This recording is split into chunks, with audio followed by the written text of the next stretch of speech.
पार्थ अचानक अपनी आंखें खोला और अपना सिर उठाया और महसूस किया कि वह एक अंधेरे टूटे हुए कमरे में था। दीवारों पर हर जगह दरारें थीं और वह दरवाजे के अंदर बंद था। पार्थ को दरवाजे के दूसरी तरफ किसी की बात करते हुए आवाज सुनाई दी। भाई नयन, वह सिटी लॉर्ड का इकलौता बेटा है। सिटी लॉर्ड उससे बहुत प्यार करते हैं, भले ही वह बेकार है। अगर सिटी लॉर्ड को इस बारे में पता चल गया तो हम मारे जाएंगे। कमरे के बाहर दो व्यक्ति खड़े थे, जिनमें से एक का चेहरा चिंता से भरा हुआ था। यह स्काई सिटी का एक सुनसान जगह था। सामान्य दिनों में यहां कोई नहीं आता। डरने की कोई जरूरत नहीं है, इस बारे में किसी को पता नहीं चलेगा, यहां तक कि सिटी लॉर्ड को भी नहीं। इसके अलावा जब हम इस व्यक्ति का खून पी लेंगे तो हम तुरंत स्काई सिटी छोड़ देंगे। सुमेर, मुझे पता है कि तुम अपना पूरा जीवन एक बेकार व्यक्ति के रूप में नहीं बिताना चाहते। नयन ने चेहरे पर क्रूर भाव लिए हुए सुमेर से कहा। नयन की बात सुनने के बाद सुमेर के चेहरे पर चिंता का भाव गायब हो गया और यह तुरंत उसी क्रूर भाव में बदल गया जो नयन के चेहरे पर था। हमारे लिए कोई वापसी नहीं है। सिटी लॉर्ड ने अपने इकलौते बेटे पर बहुत पैसा खर्च किया है। जब से वह पैदा हुआ है उसे कई गोलियां खिलाई गई हैं, लेकिन वह अभी भी ऊर्जा आधार क्षेत्र के पहले स्तर पर है। अगर वह गोलियां हमें दी गई होती तो हम पहले ही ऊर्जा सागर क्षेत्र में पहुंच चुके होते। यहां तक कि मूल कोर क्षेत्र तक पहुंचना असंभव नहीं होता। उस पर वे गोलियां व्यर्थ चली गईं। उसे हमें उसका आनंद लेने देना चाहिए। चलो 3 दिन और इंतजार करते हैं। जब सफाई की गोलियां उसके शरीर की सारी अशुद्धियां धो देगी तो हम उसका खून पिएंगे और अपनी ताकत बढ़ाएंगे। उसके बाद हम तुरंत चले जाएंगे। नयन ने चेहरे पर क्रूर मुस्कान के साथ कहा। दोनों के बीच की बातचीत पार्थ ने सुन लिया, जिसका इस दुनिया में पुनर्जन्म हुआ था। अपने पिछले जीवन की यादों को आत्मसात करने के बाद पार्थ के चेहरे पर एक क्रूर मुस्कान उभर आई। मेरा खून पीने का सपना देख रहे हो? तुम मेरा खून पी भी नहीं पाओगे। अपनी यादों को खंगालते हुए पार्थ को पता चला कि बाहर खड़े दो लोग कौन थे। वे सिटी लॉर्ड की हवेली के गार्ड थे। क्या उन्होंने वास्तव में उसे नुकसान पहुंचाने की कोशिश किया था? क्या वे पार्थ को मारने और उसका खून पीने का सपना देख रहे थे? पार्थ को कभी घबराहट महसूस नहीं हुआ। अतीत में महान संत के रूप में वह अनगिनत खतरनाक कष्टों से गुजरा था। इसके अलावा उसके शरीर में अशुद्धियों को दूर करने के उद्देश्य से उसे जो सफाई की गोलियां दी गई थीं, उसे प्रभावी होने के लिए अभी भी 3 दिनों की आवश्यकता होगी। 3 दिन, वह उसके लिए वापस लड़ने का अवसर होगा। बाहर खड़े दो गार्डों को नजरअंदाज करते हुए पार्थ ने अपने शरीर का निरीक्षण करना शुरू कर दिया। अपने शरीर में बड़ी मात्रा में गोलियों को महसूस करके वह तुरंत उत्साहित महसूस करने लगा, जो उसके पिता ने उसे बचपन से ही दिए थे। इस शरीर का पिता अपने बेटे को अच्छी गोलियां खिलाना जानता है, लेकिन वह यह नहीं जानता कि उसके बेटे का शरीर उन्हें अवशोषित नहीं कर सकता। सभी गोलियां इस शरीर में संग्रहित थीं और जल्द ही या बाद में कुछ बुरा हो सकता था। लेकिन मेरे लिए यह शरीर अद्भुत है। पार्थ अपने चेहरे पर मुस्कान लिए वहां बैठा था। वह एक महान संत हुआ करता था। उसके लिए इस शरीर के भीतर संग्रहित गोलियों को अवशोषित करना एक केक का टुकड़ा था। बाहर के इन दो गार्डों ने मुझे सफाई की दवा भी खिला दी। हालांकि यह कमजोर है, लेकिन इस शरीर के लिए इसके लाभ बहुत बड़े हैं। इस शरीर में संग्रहित सभी गोलियां अब मेरे द्वारा अवशोषित कर ली जाएंगी। कुछ देर तक अपनी याददाश्त को खंगालने के बाद पार्थ को एक ऐसा तकनीक याद आया जिससे गोलियों से ताकत हासिल की जा सकती थी, और उसने इसका इस्तेमाल करना शुरू कर दिया। जैसे ही पार्थ ने इस तकनीक का उपयोग करना शुरू किया, उसके शरीर में संग्रहित गोलियों की सारी शक्ति उसके शरीर में प्रवाहित होने लगी। उसके शरीर ने गोलियों से शक्ति को अवशोषित करना शुरू कर दिया। गोलियों ने उसके शरीर, उसकी हड्डियों, उसके खून, उसकी त्वचा को परिष्कृत करना शुरू कर दिया। सब कुछ परिष्कृत हो रहा था। उसी समय सफाई की गोलियों ने भी असर दिखाया, जिससे पार्थ को अपने शरीर की अशुद्धियों से छुटकारा पाने में मदद मिली। पिछले 10 सालों में उसने जितनी भी गोलियां खाई थीं, वे सब बहुत ज्यादा शक्तिशाली थीं। उसका शरीर सचमुच एक खजाना बन गया था। यह एक तरह की बर्बादी थी। इसमें कोई आश्चर्य की बात नहीं है कि ऐसे लोग थे जो उसे नुकसान पहुंचाना चाहते थे। और ठीक इसी तरह इस शरीर में संग्रहित सभी गोलियां मेरे द्वारा परिष्कृत की जा रही हैं। उसने धीमी आवाज और चेहरे पर मुस्कुराहट के साथ कहा। गोलियों की भारी मात्रा लगातार उसके शरीर को परिष्कृत कर रही थी, उसे मजबूत बना रही थी और आध्यात्मिक शक्ति में बदल रही थी। वह ऊर्जा आधार क्षेत्र के दूसरे स्तर तक पहुंच गया। सिर्फ 1 घंटे में पार्थ बाधा को तोड़कर ऊर्जा आधार क्षेत्र के दूसरे स्तर पर पहुंच गया। Click click click. स्तर 3, स्तर 4, स्तर 5। पार्थ ने बाधाओं को तोड़ना जारी रखा। ऊर्जा आधार क्षेत्र के 5वें स्तर तक पहुंच गया। सब कुछ 1 दिन के भीतर। उसके शरीर में बहुत अधिक गोलियां जमा हो गई थीं। भले ही वह ऊर्जा आधार क्षेत्र के 5वें स्तर पर पहुंच गया था, उसने अपने शरीर में संग्रहित गोलियों का केवल आधा ही इस्तेमाल किया था। दरवाजे के बाहर नयन और सुमेर अपने चेहरों पर चिंता के भाव लिए बेसब्री से इंतजार करते हुए घूम रहे थे। भाई नयन, 1 दिन हो गया है। क्या हमें उसे अभी मार देना चाहिए, उसका खून ले लेना चाहिए और चले जाना चाहिए? सुमेर चिंतित था। नहीं, उसके शरीर की सारी अशुद्धियां पूरी तरह से निकालने के लिए सफाई की दवा को 3 दिन लगेंगे। हमें इंतजार करना होगा, नयन ने कहा। कमरे के अंदर पार्थ अभी भी अपने पैरों को क्रॉस करके बैठा था और ऊपर उठने की सुखद अनुभूति महसूस कर रहा था। हालांकि ऊर्जा आधार क्षेत्र के 5वें स्तर तक पहुंचने के बाद पार्थ नहीं रुका। वह गोलियों से ऊर्जा को परिष्कृत करना जारी रखता था। भले ही स्तर ऊपर करने की गति काफी कम हो गई थी। 2 दिन बाद पार्थ ने अंततः अपने शरीर में संग्रहित सभी गोलियों का उपयोग कर लिया और 8वें स्तर के शिखर पर पहुंच गया, जो 9वें स्तर से सिर्फ 1 कदम दूर था। मैं 3 दिन में 8वें स्तर पर पहुंच गया हूं। ऐसा लगता है कि मैं इस शरीर की सीमाओं तक पहुंच गया हूं। पार्थ शांत दिख रहा था। अगर यह कोई और व्यक्ति होता जो 3 दिनों में पहले स्तर से 8वें तक गया होता, तो वे अधिकतम रोमांचित होते। लेकिन पार्थ एक महान संत था। उसने अपने पिछले जीवन के दौरान पहले से ही बहुत कुछ अनुभव किया था। सच कहूं तो वह सिर्फ एक राक्षस था। हाँ, खून पीने का समय आ गया है। जैसे ही दरवाजा खुला, उसने गार्डों को हंसते हुए सुना। वे दोनों पार्थ के सामने आ गए। मेरा खून पियोगे? इसके बदले तुम दोनों मेरा पेशाब पियोगे। फर्श पर बैठे हुए पार्थ उठा और गार्ड के पेट की ओर एक जोरदार मुक्का मारा, जिससे वे दोनों दरवाजे से बाहर उड़ गए। वे दोनों सिटी लॉर्ड की हवेली के गार्ड थे। हालांकि उनका स्तर काफी ऊंचा था, वे केवल स्तर 6 के थे। वे पार्थ से मुकाबला करने में सक्षम नहीं थे। अपनी पीठ से धूल पोंछते हुए पार्थ धीरे धीरे अपने कमरे से बाहर निकला।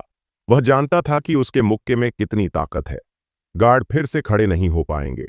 कमरे के बाहर नयन और सुमेर फर्श पर पड़े हुए थे, अपने पेट को दर्द से पकड़े हुए थे और डरी हुई आंखों से पार्थ की ओर देख रहे थे। असंभव, यह संभव नहीं है। आप सिर्फ स्तर 1 थे। आप केवल 3 दिनों में इतने शक्तिशाली कैसे हो सकते हैं? नयन हैरान था। सिटी लॉर्ड की हवेली के गार्डों में से एक के रूप में वह पार्थ से बहुत परिचित था। यह युवक एक बेकार व्यक्ति था, जो एक अच्छा आदमी भी नहीं था। वह अक्सर दूसरों को धमकाने के लिए सिटी लॉर्ड के बेटे के रूप में अपनी स्थिति का उपयोग करता था। यह उसके लिए सामान्य था। अचानक परिवर्तन ने लगभग ऐसा कर दिया कि गार्ड अपनी आंखों पर विश्वास नहीं कर सके। ऐसा लग रहा था जैसे वह पूरी तरह से किसी दूसरे व्यक्ति में बदल गया हो। बेकार बदमाशों, तुम्हारी हिम्मत कैसे हुई मुझे अगवा करने की? अब बताओ, तुम्हें ऐसा करने के लिए किसने कहा? पार्थ ने नयन की ओर अपनी आंखों में एक भयंकर नजर से देखा। वह मूर्ख नहीं था। वह जानता था कि ये बदमाश उसे छूने की हिम्मत नहीं करेंगे अगर कोई उन्हें ऐसा करने के लिए न कहे। इसके अलावा उनके पास उसे शुद्ध करने वाली गोली खिलाने की क्षमता नहीं होती। नहीं, किसी ने हमें ऐसा करने के लिए नहीं कहा। हम ही आपका खून पीना चाहते थे, नयन ने कहा। चूंकि तुम मुझे सच नहीं बताना चाहते, तो तुम्हें फिर कभी मौका नहीं मिलेगा। पार्थ ने एक कदम आगे बढ़कर नयन की खोपड़ी पर जोरदार प्रहार किया। उसकी खोपड़ी फट गई, जिससे खून और मस्तिष्क के टुकड़े चारों ओर फैल गए। मैं दूसरा मौका नहीं देता। पार्थ ऐसे बोल रहा था जैसे कुछ हुआ ही ना हो। उसने अक्सर इस तरह के खूनी दृश्य देखे थे और उसे केवल उदासीनता महसूस हुई। सुमेर को अपने चारों ओर मौत का एहसास हो रहा था। वह कोई बहादुर व्यक्ति नहीं था और उसने पहले कभी ऐसा कुछ नहीं देखा था। उसका चेहरा पीला पड़ गया था और उसका शरीर हिंसक रूप से कांप रहा था। अब तुम्हारी बारी है, बताओ तुमसे ऐसा करने को किसने कहा? पार्थ ने पलटकर सुमेर से पूछा। नहीं, सच में किसी ने हमें ऐसा करने के लिए नहीं कहा। कृपया मुझे माफ कर दें यंग मास्टर, मेरी जान बख्श दें। सुमेर का चेहरा भूतिया और पीला था। उसके सामने जो व्यक्ति था वह उसका यंग मास्टर नहीं था जिससे वह परिचित था। जिस तरह से उसने उस व्यक्ति को मारा वह बहुत क्रूर था। अभी भी सच नहीं बोलना चाहते? अच्छा, निश्चिंत रहो, मैं तुम्हें आसानी से मरने नहीं दूंगा। मुझे मारने का एक तरीका पता है जहां कोई व्यक्ति तब तक पूरी तरह नहीं मरता जब तक उसका दिल धड़कना बंद न हो जाए। मैं तुम्हारे दोनों हाथ और पैर काट दूंगा, तुम्हारी नाक काट दूंगा और तुम्हारा जिगर और गुर्दा निकाल लूंगा। फिर मैं तुम्हें दिखाऊंगा कि तुम्हारे शरीर के अंदर क्या है। उसके बाद ही मैं तुम्हारा दिल निकालूंगा।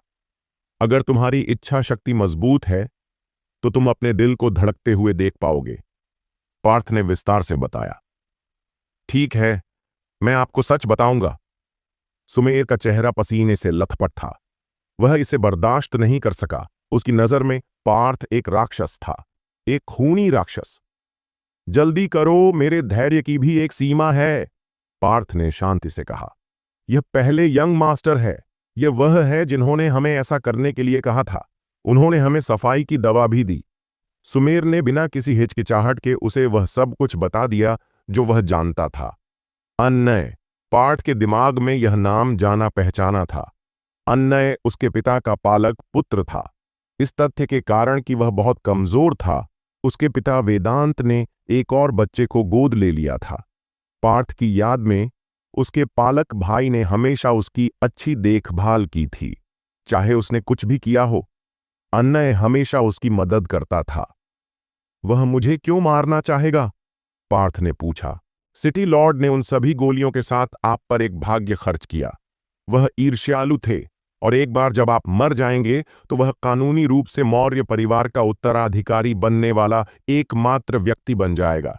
इसके अलावा कल राय परिवार और मौर्य परिवार के बीच शादी की सगाई का दिन होगा। यदि आप मर जाते हैं तो वह राय परिवार की बेटी से शादी करने में सक्षम होगा। सुमेर ने पार्थ को वह सब कुछ बता दिया जो वह जानता था। तो यह बात है?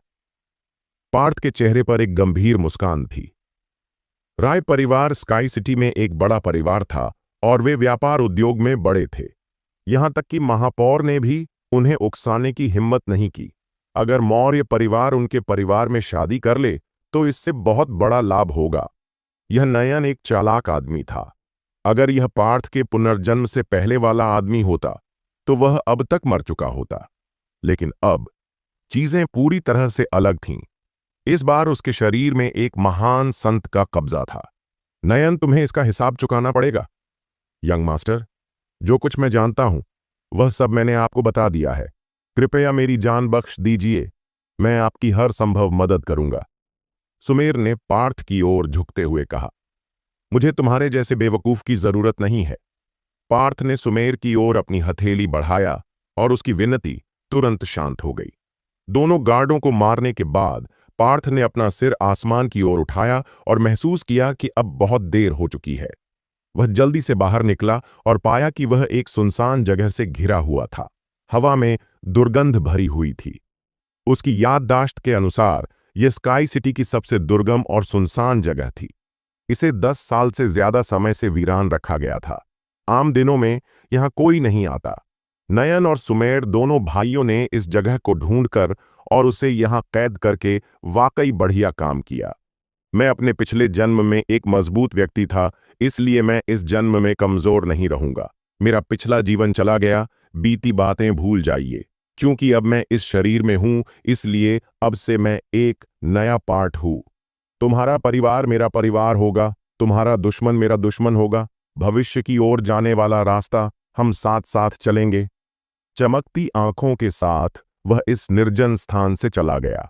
पिछले 3 दिनों से सिटी लॉर्ड की हवेली में अराजकता का माहौल था जब पार्थ लापता था। हालांकि पिछला पार्थ हमेशा कुछ क्रूर या बुरा करता था, लेकिन वह कभी भी 3 दिनों से ज्यादा गायब नहीं रहा था। वह सिटी लॉर्ड का इकलौता बेटा था। हालांकि सिटी लॉर्ड उसे डांटने में एक दिन भी नहीं चूकते थे, लेकिन उनके दिल में पार्थ के लिए सबसे ज्यादा प्यार था। ये बात पार्थ को दी जाने वाली उन सभी कीमती गोलियों से आसानी से पता चल जाती है जो उन्होंने खिलाई थीं। सिटी लॉर्ड के महल के सभी गार्ड अपने यंग मास्टर की तलाश में निकल पड़े। उन्होंने हर जगह पलट दी, लेकिन फिर भी उसका कोई सुराग नहीं मिला। अंत में सिटी लॉर्ड ने आदेश दिया कि अगर सूर्यास्त तक भी यंग मास्टर नहीं मिल पाता है तो सभी गार्डों को वापस लौटने की जरूरत नहीं होगी। जिस सुनसान जगह पर पार्थ को कैद किया गया था, वहां सुरक्षा गार्डों की एक टीम पहुंची। सभी अन्य स्थानों की तलाशी लेने के बाद वे आखिरकार इस सुनसान इलाके में पहुंचे। आई, यह यंग मास्टर हमें कभी आराम नहीं करने देगा। वह कहीं न कहीं अपने दिन का आनंद ले रहा होगा, लेकिन हम ही पीड़ित हैं। मैंने पूरे दिन कुछ नहीं खाया है। शिकायत करना बंद करो। वह सिटी लॉर्ड का इकलौता बेटा है। कल राय परिवार के साथ शादी की सगाई की तारीख है। अगर हम तब तक यंग मास्टर को नहीं ढूंढ पाए तो हमारे लिए कुछ भी अच्छा होने की उम्मीद मत करो। यंग मास्टर ऐसी सुनसान जगह पर कभी नहीं आएंगे। हम यहां बस अपना समय बर्बाद कर रहे हैं। रुको, आगे कोई है? जब सभी गार्ड शिकायत कर रहे थे तो उनका नेतृत्व करने वाले गार्ड ने सफेद कपड़े पहने एक मानव आकृति को अपनी ओर आते देखा। Young master! गार्ड ने अपनी आंखों में आश्चर्य के भाव के साथ चिल्लाया। उसने अपनी आंखें रगड़ीं और फिर से उस मानव आकृति की ओर देखा। यंग मास्टर के अलावा वह और कौन हो सकता है? कप्तान, ये यंग मास्टर है। हमें यंग मास्टर मिल गए हैं। हाँ हाँ।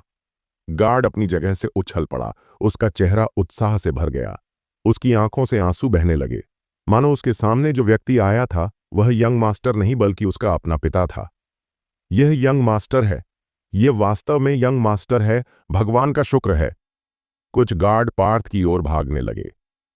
हालांकि उन्हें नहीं पता था कि उनके यंग मास्टर इस तरह की सुनसान जगह पर क्यों आए हैं, लेकिन इससे कोई फर्क नहीं पड़ता था। सबसे ज्यादा मायने यह रखता था कि उन्होंने अपने यंग मास्टर को जीवित पाया था और ऐसा नहीं लग रहा था कि उनका कोई हाथ या पैर गायब है। दयानंद, तुम सब यहां क्या कर रहे हो? पार्थ ने कप्तान की ओर देखा। वह इस आदमी को जानता था। उसका नाम दयानंद था। यंग मास्टर, हमने आखिरकार आपको ढूंढ ही लिया। अगर आप नहीं मिलते तो सिटी लॉर्ड हम सबको मार डालते। दयानंद ने उत्साह से भरे चेहरे के साथ कहा। ऐसा लग रहा था कि वह खुशी से रोने वाला था। पार्थ के चेहरे पर हैरानी भरी अभिव्यक्ति थी, लेकिन अपनी बुद्धिमत्ता के कारण उसे सब कुछ समझने में 1 सेकंड से ज्यादा समय नहीं लगा। वह पिछले 3 दिनों से लापता था, इसलिए उसके पिता बहुत चिंतित रहे होंगे। वह आसानी से कल्पना कर सकता था कि इन गार्डों को ठीक से नींद नहीं आई होगी। अपने पिता के बारे में सोचते हुए, जिनसे वह अभी तक नहीं मिला था, पार्थ अपने दिल में कुछ गर्मजोशी महसूस कर सकता था। हालांकि वह अपने पिछले जीवन में सबसे एक महान संत था, लेकिन उसके पास कभी ऐसा कोई दोस्त या माता पिता नहीं थे जो उसके पिछले जीवन में उसकी देखभाल करने के लिए तैयार हो। एक अनाथ होने के कारण उसे कभी यह जानने का मौका नहीं मिला कि पारिवारिक प्रेम क्या होता है। क्या ऐसा लग रहा है कि मेरी हालत खराब है? तुम्हें मरने की जरूरत नहीं है। चलो घर चलते हैं, पार्थ ने मुस्कुराते हुए कहा। यंग मास्टर, कृपया आप इस घोड़े पर बैठ जाएं। दयानंद ने जल्दी से अपना घोड़ा पार्थ के पास ले आया। मुझे इसकी जरूरत नहीं है, मैं बस चल सकता हूं। तुम सभी ने कड़ी मेहनत की है। जब हम घर पहुंचेंगे तो हर कोई खजाने से 10 सोने के सिक्के ले सकता है। पार्थ ऐसे बोला जैसे कुछ हुआ ही ना हो। क्या? 10 सोने के सिक्के? दयानंद ने जब यह सुना तो वह लगभग धूल चाटने लगा। वह अकेला नहीं था, बाकी सभी गार्ड दंग रह गए। 10 सोने के सिक्के, जबकि उनका वेतन केवल 10 चांदी के सिक्के प्रति माह था। पार्थ एक समय में सबसे महान संत था, इसलिए उसे पैसों की ज्यादा परवाह नहीं थी, लेकिन इन पहरेदारों के लिए 10 सोने के सिक्के बहुत बड़ी दौलत थी। यंग मास्टर को क्या हुआ? यह तो उनकी शैली ही नहीं थी। यंग मास्टर इतने उदार कब से हो गए? वह घोड़े पर सवार नहीं था, और चूंकि कुछ क्षण पहले ही उनकी मुलाकात यंग मास्टर से हुई थी, इसलिए उसने उन्हें डांटा नहीं था जैसा कि वह हमेशा करता था। 3 दिन तक गायब रहने के बाद यंग मास्टर पूरी तरह से दूसरे व्यक्ति में बदल गए थे। चलो जल्दी से चलें और यंग मास्टर का अनुसरण करें। दयानंद इस बड़े आश्चर्य से सबसे पहले उभरा। बाकी सभी गार्डों ने अपनी गति बढ़ा दी और अपने यंग मास्टर का पीछा करना शुरू कर दिया। वे अपने घोड़ों पर भी सवार नहीं थे। जब उनका यंग मास्टर आगे चल रहा हो तो घोड़े पर सवार होने की हिम्मत कौन करेगा? सिटी लॉर्ड के भवन के मुख्य हॉल में एक अधेड़ उम्र का आदमी अपने चेहरे पर चिंता की लकीर लिए आगे पीछे घूम रहा था। ढीले रेशमी कपड़े पहने हुए वह आदमी हट्टा कट्टा और 7 फीट लंबा था। वह स्काई सिटी के सिटी लॉर्ड वेदांत थे। चिंता मत करो पिताजी, मुझे यकीन है कि वे पार्थ को ढूंढ लेंगे। सिटी लॉर्ड के बगल में सफेद कपड़ों में एक युवक खड़ा था। ऐसा लग रहा था कि वह 17-18 साल का होगा और पहली नजर में कोई भी समझ सकता था कि वह कोई साधारण व्यक्ति नहीं है। उसके चेहरे पर दुख के भाव देखे जा सकते थे, लेकिन अंदर से वह खुश था। यह बिगड़ा हुआ बच्चा मुझे कभी भी मानसिक शांति नहीं देगा। अगर इसमें तुम्हारी आधी भी योग्यता होती तो मैं सपनों में हंस रहा होता, वेदांत ने असहाय होकर कहा। यंग मास्टर वापस आ गए हैं। एक गार्ड अंदर आया। उसका चेहरा उत्साह से भरा हुआ था। क्या? अन्नय लगभग जोर से चिल्ला पड़ा। उसके चेहरे का भाव नाटकीय रूप से बदल गया। वह वापस आ गया। वेदांत को राहत महसूस हुई और वह तुरंत चिल्लाया, उसे अभी यहां आने के लिए कहो। यह भांपते हुए कि सिटी लॉर्ड अपना आपा खोने वाले हैं, गार्ड ने सावधानी से कहा। सिटी लॉर्ड, यंग मास्टर ने कहा कि वह थक गए हैं, इसलिए वह आराम करने के लिए अपने कमरे में चले गए। वह कल आपसे मिलेंगे। क्या बात है? इस बच्चे के शिष्टाचार कहाँ हैं? वेदांत ने गार्ड को घूरते हुए कहा। पिताजी, शायद पार्थ बहुत थक गया है। इसके अलावा कल राय परिवार के साथ शादी की सगाई का दिन होगा, बस उसे आराम करने दीजिए, अन्नय ने अपने पालक पिता को बताया। अन्नय, हमेशा उसका पक्ष मत लो। यह छोटा दिन प्रतिदिन अवज्ञाकारी होता जा रहा है, वेदांत ने गुस्से से कहा। गुस्सा मत होइए पिताजी, मुझे उससे बात करने दीजिए, अन्नय ने कहा। यह बेहतर है। उस पर नजर रखने के लिए किसी को ढूंढो और उसे अपने कमरे से बाहर न निकलने दो। मैं नहीं चाहता कि कल की शादी की सगाई के कार्यक्रम में कुछ बुरा हो। वेदांत ने अपनी आस्तीनें उठाया और चला गया। सिटी लॉर्ड की हवेली बहुत बड़े क्षेत्र में फैली हुई थी, इसलिए यह स्वाभाविक था कि पार्थ के पास भी अपनी बड़ी हवेली होगी। वह अपने आंगन में दोनों हाथ पीछे करके खड़ा था और चांदनी उस पर पड़ रही थी। वह किसी ऐसे व्यक्ति का इंतजार कर रहा था जिसे वह जानता था। उसे पता था कि वह व्यक्ति उसके पास आएगा। अपने घर के दरवाजे के बाहर अचानक एक आकृति दिखाई दी। यह अन्नय था। जब उसने पार्थ को अपने घर के आंगन में सुरक्षित खड़ा देखा तो उसके चेहरे पर एक क्रूर भाव उभर आया। बेकार गार्डों, उनकी हिम्मत कैसे हुई इस कमीने को जिंदा वापस आने देने की? चेहरे पर शिकन लिए अन्नय का चेहरा सामान्य हो गया जब वह पार्थ की हवेली में दाखिल हुआ। मेरे भाई, तुम पिछले 3 दिनों से कहां थे? क्या तुम्हें नहीं पता कि मैं कितनी चिंता में हूं? अन्नय ने चिंताग्रस्त स्वर में कहा और अपने भाई को दोबारा देख पाने की खुशी भी व्यक्त की। भाई! अचानक पार्थ अपने भाई की ओर कूद पड़ा, उसे गले लगा लिया और कहा, भाई, आपने अपने छोटे भाई को लगभग हमेशा के लिए खो दिया था।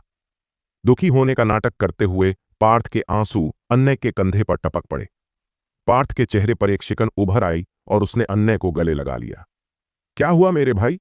तुम्हें धमकाने की हिम्मत किसने की? मुझे बताओ, मैं तुम्हारा बदला लूंगा, अन्नय ने जवाब दिया। वे 2 गार्ड नयन और सुमेर मुझे मारना चाहते थे, पार्थ ने गुस्से से कहा और अपना सिर अन्नय के कंधे से हटा लिया। दोनों भाई का नाम सुनकर अन्नय को झटका लगा। फिर भी उदासीन चेहरे के साथ उसने कहा, क्या? उन्होंने तुम्हारे साथ ऐसा करने की हिम्मत कैसे की? मैं उन्हें आसानी से जाने नहीं दूंगा, भाई। वे अब मर चुके हैं। गुस्से से बोलते हुए पार्थ अन्नय के चेहरे के भावों को देखता रहा। उसके असली चेहरे को पहचानने की कोशिश करता रहा, लेकिन अन्नय अपनी भावनाओं को छिपाने में माहिर था। हालांकि एक महान संत होने के नाते पार्थ की आंखें बहुत तेज थीं। वह अन्नय के चेहरे पर होने वाले छोटे से छोटे बदलाव को भी पहचान सकता था। वे मर गए। वे दोनों ऊर्जा आधार क्षेत्र के 6ठे स्तर पर थे। तुमने उन्हें कैसे मारा? अन्नय ने संदेह से पूछा, उत्सुकता से जवाब की प्रतीक्षा करते हुए। मजाक मत करो भाई, मैं एक बेकार साधक हूं और मैं मुश्किल से ऊर्जा आधार क्षेत्र के पहले स्तर पर हूं। मैं दोनों भाइयों के सामने कुछ नहीं कर सकता, लेकिन भगवान का शुक्र है कि ऊर्जा आधार क्षेत्र के 8वें स्तर पर एक कुशल व्यक्ति था जिसने दोनों भाइयों को मारने में मेरी मदद की। बहुत बुरा हुआ कि उस परोपकारी को कोई पुरस्कार नहीं चाहिए था। वह दोनों भाइयों को मारने के तुरंत बाद चला गया। मुझे उसका नाम भी नहीं पता। कितना अफसोस है, पार्थ ने राहत और खेद के साथ कहा। अरे, उसकी किस्मत कितनी अच्छी है। मन ही मन कसम खाते हुए उसे पार्थ की कही बात पर कोई संदेह नहीं था, क्योंकि केवल इसी बात से यह पता चल सकता था कि पार्थ बिना किसी नुकसान के कैसे वापस लौट सका। उसी समय अन्य को भी राहत महसूस हुई। दोनों भाई मर चुके थे, इसलिए अब कोई भी उसका रहस्य नहीं जान पाएगा। भविष्य में पार्थ को मारने के बहुत सारे अवसर होंगे। यह कोई बुरी बात नहीं है कि वे अब मर चुके हैं। सबसे महत्वपूर्ण बात यह है कि तुम सुरक्षित वापस आ गए हो। अगर तुम नहीं लौटते तो मैं अपनी बाकी की जिंदगी इस बात पर पछताता रहता कि मैं तुम्हारी रक्षा नहीं कर पाया। अन्य के चेहरे पर चिंता की झलक देखकर पार्थ को उल्टी आने जैसा महसूस हुआ। मेरा भाई सबसे अच्छा है। पार्थ ने अपने इस भाई के प्रति कृतज्ञता का दिखावा किया। ऐसा मत कहो, हम भाई हैं। कल राय परिवार के साथ शादी की सगाई का दिन होगा। तुम्हें तैयार रहना होगा मेरे भाई। तुम्हारे लिए यह जीवन में एक बार मिलने वाला अवसर है। अगर तुम राय परिवार की बेटी से शादी कर सकते हो तो तुमने हमारे परिवार के लिए एक अच्छा काम किया होगा। अन्य ने पार्थ के कंधे पर हाथ रखते हुए कहा। स्काई सिटी में दो बड़े परिवार थे। एक सिटी लॉर्ड का परिवार था और दूसरा राय परिवार था। राय परिवार व्यापार उद्योग में एक बहुत बड़ी शक्ति थी और दोनों परिवारों के बीच संबंध विशेष रूप से अच्छे नहीं थे। उनके बीच बहुत प्रतिस्पर्धा थी। अगर वे किसी तरह एक दूसरे से शादी कर लेते तो उनके रिश्ते स्वाभाविक रूप से बेहतर हो जाते, जिससे दोनों पक्षों को बहुत लाभ होता। उनकी बेटी से शादी करूंगा। मुझे इस सब से बाहर रखो। पार्थ ने अपना सिर हिलाया और दृढ़ता से कहा। भाई, यह फैसला तुम्हें नहीं करना है। पिताजी ने इस शादी के लिए बहुत तैयारी की है।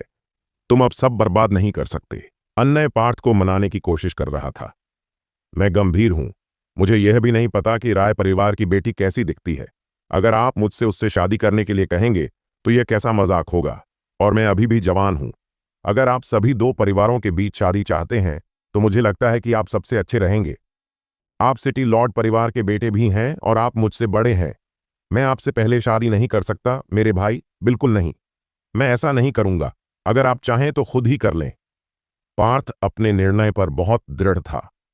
पार्थ की बातें सुनने के बाद अन्य को पहली बार लगा कि उसका यह भाई एक बार कुछ उपयोगी काम कर रहा है, खासकर इसलिए क्योंकि उसका असली मकसद पार्थ को मारना था ताकि वह राय परिवार की बेटी से शादी कर सके और दोनों परिवारों में अपना रुतबा बढ़ा सके। पार्थ इस समय काफी खुश था, लेकिन उसने इसे बिल्कुल भी नहीं दिखाया। बाहर से जो कुछ भी देखा जा सकता था वह एक दयनीय चेहरा था। भाई, आप ही हैं जो हमारे परिवार में मुझे सबसे ज्यादा प्यार करते हैं। मैं मिस राय से शादी नहीं करना चाहता। चूंकि आप मेरे भाई हैं तो आप उनसे शादी क्यों नहीं करते? पार्थ ने गंभीर स्वर में कहा। ऐ भाई, ऐसा नहीं है कि मैं आपकी मदद नहीं करना चाहता, लेकिन मैं तो बस एक पाला हुआ बेटा हूं। अगर मैं मिस राय से शादी करने के लिए राजी भी हो जाता तो भी पिताजी मुझे उससे शादी नहीं करने देते। यह व्यवस्था खास तौर पर तुम्हारे लिए तैयार की गई है। अन्य ने असहाय भाव से कहा, लेकिन वह मन ही मन हंस रहा था, क्योंकि अगर पार्थ उससे शादी नहीं करना चाहता था तो स्वाभाविक रूप से वह ही उसकी जगह लेगा। जब तक आप सहमत हैं, मैं वादा कर सकता हूं कि कल आप ही मिस राय से शादी करेंगे। पार्थ ने बोलते हुए अपनी छाती पर हाथ मारा। वास्तव में अन्य को बहुत खुशी हुई। बिल्कुल, पार्थ ने बड़े आत्मविश्वास के साथ कहा। ठीक है, हम भाई हैं। इस बार मैं तुम्हारी मदद करूंगा और फिर मिस राय से शादी करूंगा। उसने ऐसे उत्तर दिया जैसे वह पार्थ पर कोई बड़ा उपकार कर रहा हो, लेकिन अंदर ही अंदर अन्य का मन पहले से ही अत्यधिक रोमांचित था। तुम सचमुच मेरे भाई हो, पार्थ ने चेहरे पर आभार व्यक्त करते हुए कहा, मानो वह जोर से रोने वाला हो। भाई, हम इसे ऐसे ही करेंगे। कल मुख्य हॉल में कुछ मत बोलना और ऐसा दिखावा मत करना कि तुम्हें कुछ नहीं पता। मुझे यह काम संभालने दो। पार्थ ने कहा। कोई बात नहीं, तो मैं अब चलता हूं और तुम्हें आराम करने देता हूं। जाने से पहले पार्थ के कंधे को थपथपाते हुए अन्य सोच रहा था कि उसका भाई इस मामले में उसकी कैसे मदद करने वाला है, लेकिन उसने अतीत में जो कुछ देखा था उससे यह बहुत संभव था कि उसका यह बेकार भाई कल एक अराजक दृश्य पैदा कर दे। मिस राय से शादी करने पर न केवल सिटी लॉर्ड के परिवार में मेरा रुतबा बढ़ेगा, बल्कि राय परिवार में भी मेरी जगह होगी। वह कितना मूर्ख है जो शादी के अनुरोध को ठुकरा रहा है और मुझे अपनी जगह लेने के लिए कह रहा है। बहरहाल, उसने मेरे लिए कुछ अच्छा किया है। जब मैं दोनों परिवारों में पर्याप्त अधिकार हासिल कर लूंगा तो मैं उससे छुटकारा पाने का कोई रास्ता खोज लूंगा।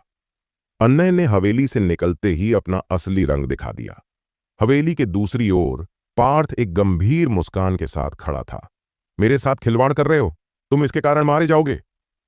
अगली सुबह लोग सिटी लॉर्ड के हॉल को रिबन और रोशनी से सजाने में व्यस्त थे।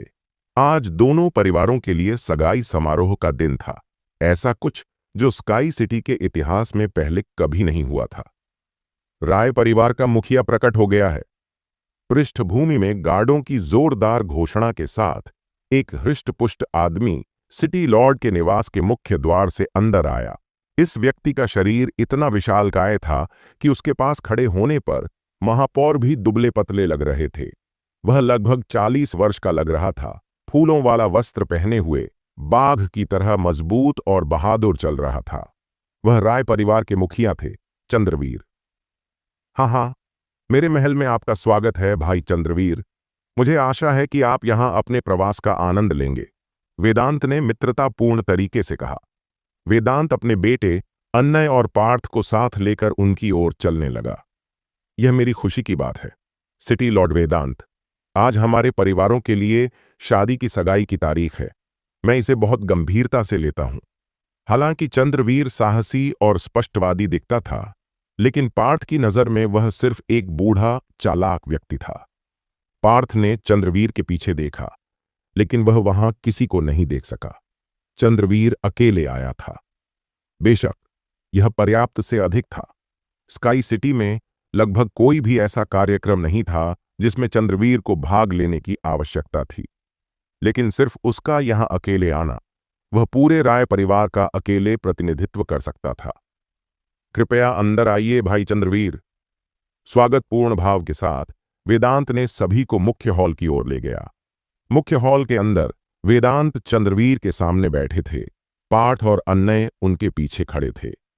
भाई वेदांत, मैं सीधे मुद्दे पर आता हूं। आज मेरे आने का उद्देश्य मेरी बेटी की शादी आपके परिवार में करने की इच्छा है। यहां हम आपके बेटे और मेरी बेटी की आधिकारिक शादी समारोह की तारीख तय करेंगे। चंद्रवीर ने यह बात खुलकर कही। बेशक एक बार उनकी शादी हो जाए तो हमारे दोनों परिवार स्काई सिटी में समृद्ध हो जाएंगे। अपना सिर हिलाते हुए वेदांत ने मुड़कर पार्थ से कहा, पार्थ, आगे आओ और अपने ससुर का अभिवादन करो। बहुत बढ़िया, आपका बेटा बहुत अच्छा है और दिखने में भी अच्छा है। चंद्रवीर ने पार्थ को देखा और उसकी प्रशंसा करता रहा, लेकिन अंदर से वह जानता था कि वह सिर्फ बकवास कर रहा था, क्योंकि स्काई सिटी में हर कोई पार्थ की खराब प्रतिष्ठा के बारे में जानता था। जब बात साधना की आती थी तो वह घटिया प्रतिभा वाला एक प्ले बॉय था, लेकिन चंद्रवीर को इसकी बिल्कुल भी परवाह नहीं थी। वह अपने होने वाले दामाद से बहुत संतुष्ट लग रहा था। अधिकांश समय परिवार का हित व्यक्तिगत हितों से अधिक महत्वपूर्ण होता था। पिताजी, मुझे लगता है आप गलत हैं, पार्थ ने आश्चर्य व्यक्त करते हुए कहा। क्या यह शादी बड़े भाई के लिए नहीं है? पार्थ ने जो कहा उससे वेदांत और चंद्रवीर चकित रह गए। चंद्रवीर ने अपना सिर अन्नय की ओर बढ़ाया और अन्नय का मूल्यांकन करना शुरू कर दिया। वह खुद को अपना सिर हिलाने से नहीं रोक सका। इसे हम एक प्रतिभाशाली और अच्छे दिखने वाले युवक कहते हैं। इतनी कम उम्र में वह ऊर्जा आधार क्षेत्र के 9वें स्तर पर पहुंच गया है। पार्थ, यह बकवास बंद करो, वेदांत ने चेहरे पर शिकन लाते हुए कहा। पिताजी, मैं बेवकूफ नहीं हूं। मेरी योग्यता के अनुसार मैं मिस राय के लिए सही व्यक्ति नहीं हूं। मेरे साथ वह शायद कष्ट में होगी। मेरा बड़ा भाई इतनी कम उम्र में ऊर्जा साधना क्षेत्र के 9वें स्तर पर पहुंच चुके हैं। स्काई सिटी के युवाओं में वह मिस राय से शादी करने के लिए सबसे अच्छी योग्यता वाला व्यक्ति है। मैं अभी भी शादी करने के लिए बहुत छोटा हूं। हालांकि बड़े भाई और मिस राय अभी तक नहीं मिले हैं, फिर भी वह उनसे शादी करने में दिलचस्पी रखते हैं। अगर वह मिस राय से शादी कर सकते हैं तो यह एक आदर्श जोड़ी होगी और यह राय परिवार के साथ हमारे रिश्ते को भी बेहतर बनाएगा। आत्मविश्वास से अपना भाषण देते हुए पार्थ ने बार बार अपने बड़े भाई की प्रशंसा की। पार्थ के बगल में खड़े होकर अन्नय लगभग रोना चाहता था। ऐसा इसलिए था क्योंकि उसे कभी पता नहीं चला कि उसका छोटा भाई उससे कितना प्यार करता था। हाँ, तो भाई वेदांत आपके सबसे बड़े बेटे की शादी में मदद करना चाहता है। मुझे कभी नहीं पता था कि अन्नय मेरी बेटी से इतना प्यार करता था। यह एक दुर्लभ बात है। चंद्रवीर जोर से हंस रहा था। हाँ, यह शादी की व्यवस्था दोनों परिवारों के सर्वोत्तम हित में थी, लेकिन अगर उसे अन्नय और पार्थ के बीच चयन करने का मौका मिला तो वह पार्थ को चुनने के लिए इतना मूर्ख नहीं होगा। वेदांत गुस्से से उबल रहा था। वह खुशी खुशी इस कमीने को घर से बाहर निकाल देगा। हालांकि वह यह देखकर चुप रहा कि चंद्रवीर कितना खुश था। पार्थ ने अन्नय की अत्यधिक प्रशंसा किया था और उसने यह झांत किया कि अन्नय मिस राय को पसंद करता था। वेदांत जानता था कि अगर वह जोर देगा तो न केवल उसका बेटा भड़क जाएगा बल्कि चंद्रवीर भी खुश नहीं होगा। अन्नय, आओ अपने ससुर से मिलो। वेदांत ने कमजोर और असहाय होकर एक मुस्कान के साथ कहा, जो उसकी आंखों तक नहीं पहुंच सकी। आपको नमस्कार ससुर जी। अन्नय ने चंद्रवीर की ओर आदरपूर्वक झुककर प्रणाम किया। हंसो और खुश रहो, क्योंकि बाद में तुम रोओगे, पार्थ ने सोचा। उसने अपना गला साफ किया और कहा, अंकल चंद्रवीर, मेरे बड़े भाई की भी एक और इच्छा है। ओह, बोलो तो। जब भाई वेदांत और मैं साथ हों तो कोई भी इच्छा असंभव नहीं है। जाहिर है, चंद्रवीर बहुत अच्छे मूड में था। दूसरी ओर अन्य स्तब्ध था। उसने पार्थ की ओर देखा, यह याद करने की कोशिश कर रहा था कि उसने पार्थ से क्या कहा था। उसे याद नहीं आ रहा था कि उसने उससे ऐसी कोई बात कही थी। मेरे भाई ने मुझे बताया कि वह लंबे समय से राय परिवार की प्रशंसा करता रहा है। अगर वह राय परिवार में शादी कर सकता है तो उसे इस जीवन में कुछ और नहीं चाहिए होगा। पार्थ ने चेहरे पर मुस्कान के साथ कहा। उसकी लोमड़ी की पूंछ अंततः प्रकट हो गई थी। पार्थ की बात सुनकर अन्नय का चेहरा तुरंत काला पड़ गया। भाई, तुमने अभी क्या कहा? अन्नय ने गहरी धीमी आवाज में पूछा। भाई, यही तो आपने मुझे बताया था, है ना? ओह, मुझे पता है, आपको खुद कहने में शर्म आ रही है। चिंता मत करिए, अपने छोटे भाई को बात करने दो। पिताजी और अंकल चंद्रवीर यहां हैं। तुम्हारी इच्छा जरूर पूरी होगी।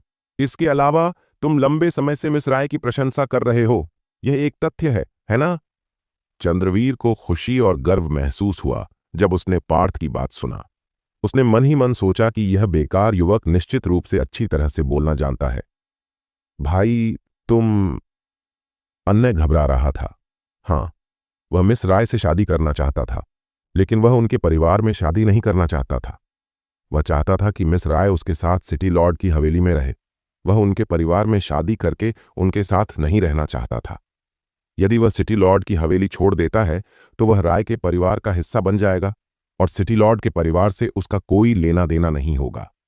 उसके सभी वर्षों के प्रयास बर्बाद हो जाएंगे और इससे भी बदतर बात यह है कि यदि वह राय परिवार में शादी करता है तो उसे कभी भी महत्वपूर्ण मामलों को संभालने का मौका नहीं मिलेगा। इसलिए लोग निश्चित रूप से उसे नीची नजर से देखेंगे। अगर ऐसा हुआ तो उसका भविष्य बर्बाद हो जाएगा। क्या?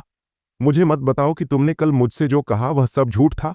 आप राय परिवार की प्रशंसा कर रहे थे, क्या वह झूठ था? यह आपकी तरह नहीं है मेरे भाई। पार्थ ने अन्य को बोलने का मौका दिए बिना ही जवाबी हमला कर दिया। वह जानबूझकर ऐसा कर रहा था। उसने पहले ही इसकी योजना बना ली होगी। अन्य इतना गुस्से में था कि वह चाहता था कि वह अभी पार्थ को मार डाले।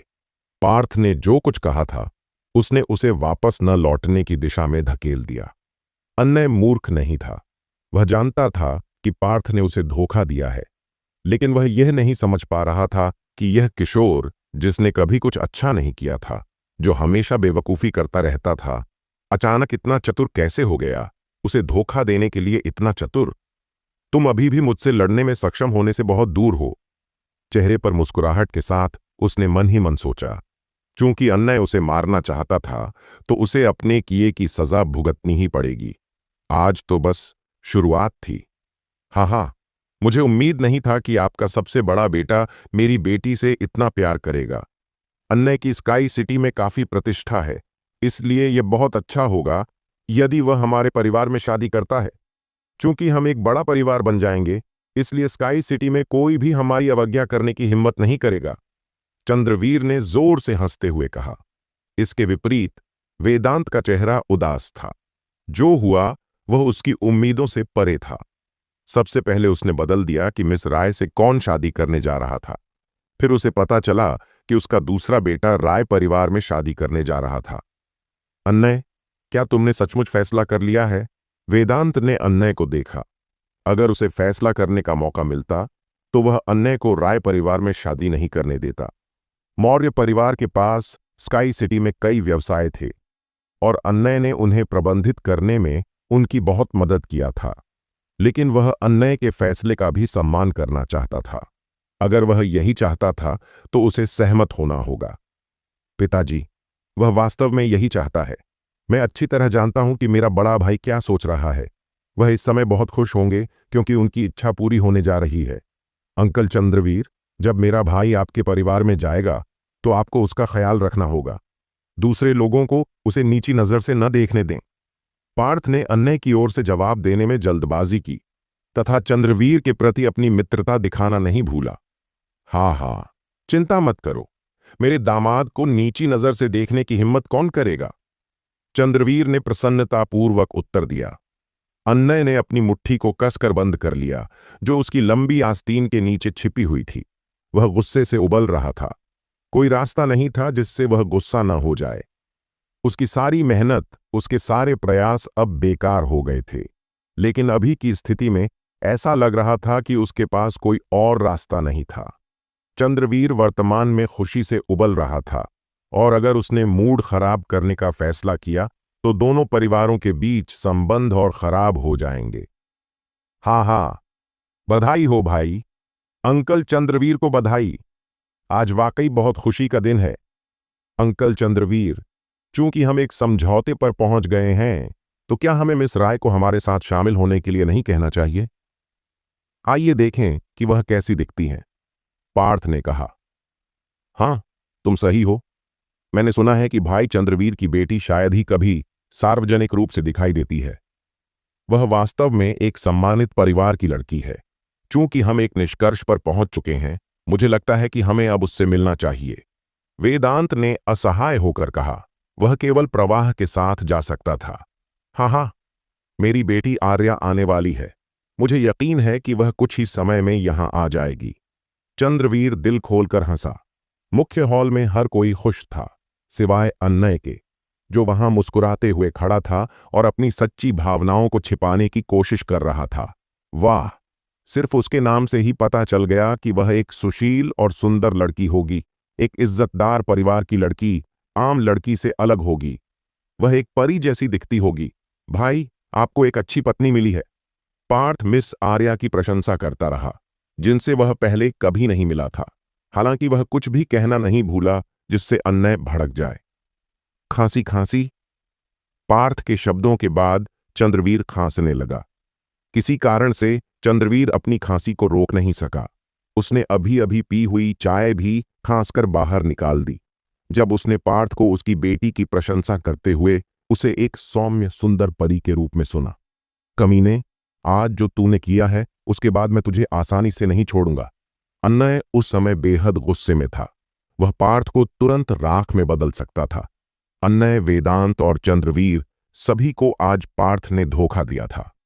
केवल एक चीज जो वह समझ नहीं पाया वह यह थी कि यह छोटा मूर्ख अचानक किसी प्रतिभाशाली व्यक्ति में कैसे बदल गया।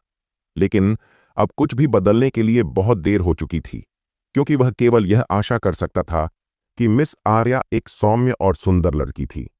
अगर वह वास्तव में सुंदर थी तो यह उसके मूड को फिर से ठीक करने वाली बात हो सकती थी। मिस आर्या यहां आ गई है। कुछ ही क्षण बाद गार्डों की घोषणा के साथ बैंगनी कपड़े पहने एक लड़की अंदर आई। मौर्य परिवार के तीनों सदस्यों ने अपना सिर लड़की की ओर घुमाया और जब उन्होंने लड़की को देखा तो उनकी सारी मुस्कान गायब हो गई। टकराना! वेदांत का पीने का गिलास फर्श पर गिर गया।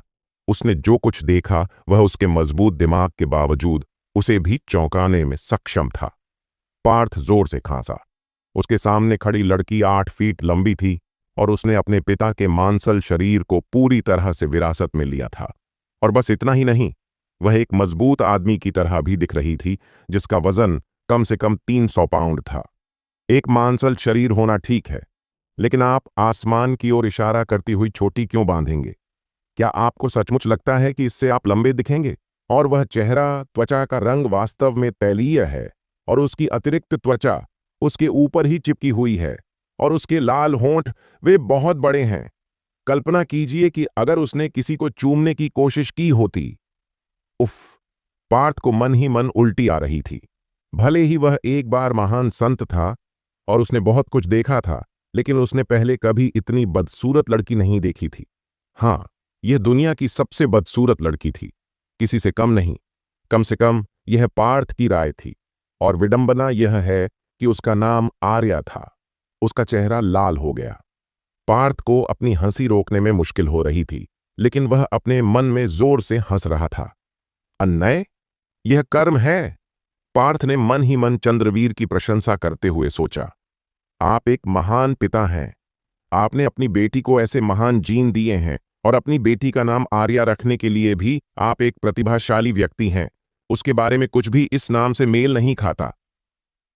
जल्दी करो, मिस आर्या को उसकी सीट तक ले चलो, वेदांत ने खांसते हुए और अस्वाभाविक चेहरे का भाव बनाते हुए कहा।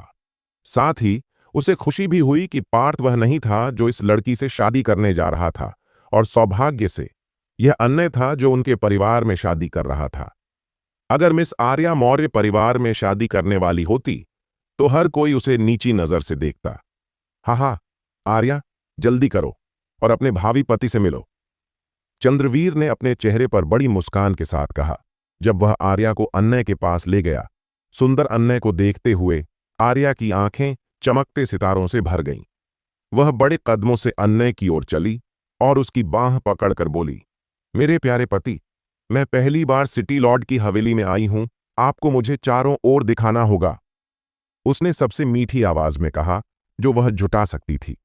पार्थ के मुंह से खून लगभग निकल आया। वह अपनी हंसी को रोकने के कारण अपने सभी आंतरिक अंगों में ऐंठन महसूस कर सकता था। वह मिस आर्या की मीठी आवाज को बर्दाश्त नहीं कर सका, जो एक जानवर के चीखने जैसी लग रही थी। इसने उसकी रीढ़ में सिहरन पैदा कर दी। हा, कौन जानता है कि अन्य इस समय क्या महसूस कर रहा होगा। मुझे यकीन है कि वह इस समय मौत की कामना कर रहा होगा। हाँ, अन्य, आर्या को ले जाके घुमाओ, वेदांत ने सिर हिलाते हुए कहा। हाँ पिताजी, अन्य की आवाज कांप रही थी। कमरे में मौजूद हर कोई यह देख सकता था। उसका चेहरा लाल हो गया और शक्तिशाली 9वें स्तर के ऊर्जा आधार क्षेत्र योद्धा को आर्या ने कमरे से बाहर खींच लिया। मैं आपको शुभकामनाएं देता हूं भाई। पीछे से पार्थ का अभिवादन सुनकर अन्य लगभग जमीन पर गिर पड़ा। पिताजी, अंकल चंद्रवीर, चूंकि हमने फैसला कर लिया है, मुझे लगता है कि एक तारीख चुनना और शादी समारोह संपन्न करना अच्छा रहेगा, पार्थ ने सुझाव दिया। ठीक है, कल एक अच्छी तारीख है, क्योंकि हम कल ही शादी समारोह आयोजित करेंगे, चंद्रवीर ने कहा। वाह! अन्य, जो कमरे से ज्यादा दूर नहीं था, चंद्रवीर की बात सुनकर तुरंत जमीन पर गिर पड़ा। अंकल, चंद्रवीर सही कह रहे हैं। ऐसे खुशी के पल के लिए हमें यह काम जल्दी से जल्दी करना होगा। पिताजी, आप और अंकल चंद्रवीर आगे बढ़ें और मैं विदा लेता हूं। पार्थ ने हाथ जोड़कर अभिवादन किया और चला गया। पार्थ की पीठ की ओर भौहें सिकोड़कर देखते हुए वेदांत समझ नहीं पाया कि असली मकसद क्या था। यह बहुत स्पष्ट था कि पार्थ ने यह सब जानबूझकर किया था। वह यह नहीं समझ सका कि पार्थ अन्य को क्यों फंसाना चाहता था, जबकि अन्य इतने लंबे समय से पार्थ के साथ इतना अच्छा व्यवहार कर रहा था। और इससे भी अधिक चौंकाने वाली बात यह थी कि पार्थ का व्यवहार उसके परिचित व्यवहार से अलग था। जहां तक अन्य का सवाल है, वह केवल एक शांत आह भर सकता था और बाद में बदला लेने का कोई तरीका सोच सकता था। पार्थ मुख्य हॉल से निकलकर अपने आंगन में वापस आ गया। हाँ, अन्य, आर्या, यह बहुत मजेदार है। मुझे तुम्हें फंसाने के लिए दोष मत दो। अन्य, तुम ही हो जिसने इसे शुरू किया। अब तुम दर्द महसूस कर सकते हो। लगातार हंसते हुए और उस बदसूरत दृश्य की कल्पना करते हुए जब आर्या ने अन्नय को पकड़ लिया, उसे उल्टी जैसा महसूस हुआ, लेकिन साथ ही बदले की भावना ने उसे खुश भी कर दिया।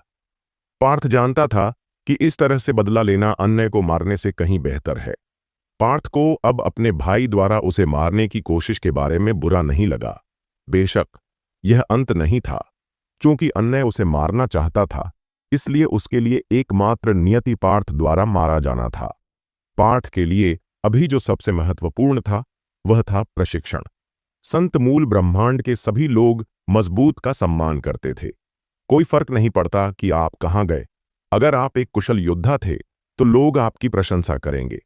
हालांकि पार्थ एक महान संत था, लेकिन पुनर्जन्म के बाद उसे फिर से शुरुआत से शुरू करना पड़ा।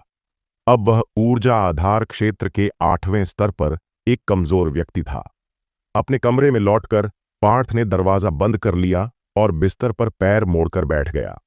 साधना के मार्ग पर सबसे महत्वपूर्ण बात यह थी कि किस प्रकार के तकनीक का उपयोग किया गया। तकनीक का स्तर जितना ऊंचा होगा, बाद में आपकी उपलब्धियां उतनी ही अधिक होंगी। एक समय में महान संत होने के नाते पार्थ ने कई तकनीक एकत्र किया था। अगर वह सिर्फ एक तकनीक दिखा दे तो स्काई सिटी के सभी लोग उसके लिए लड़ेंगे। संत मूल ब्रह्मांड में तकनीक को 4 श्रेणियों में वर्गीकृत किया गया था: नश्वर, पृथ्वी, स्वर्ग और संत। पार्थ संत श्रेणी में 3 तकनीक जानता था। उनमें से प्रत्येक को मापा भी नहीं जा सकता था। यहां तक कि दिव्य महाद्वीप के सबसे प्राचीन परिवारों के तकनीक भी इन 3 तकनीकों के साथ तुलना नहीं कर सकते थे।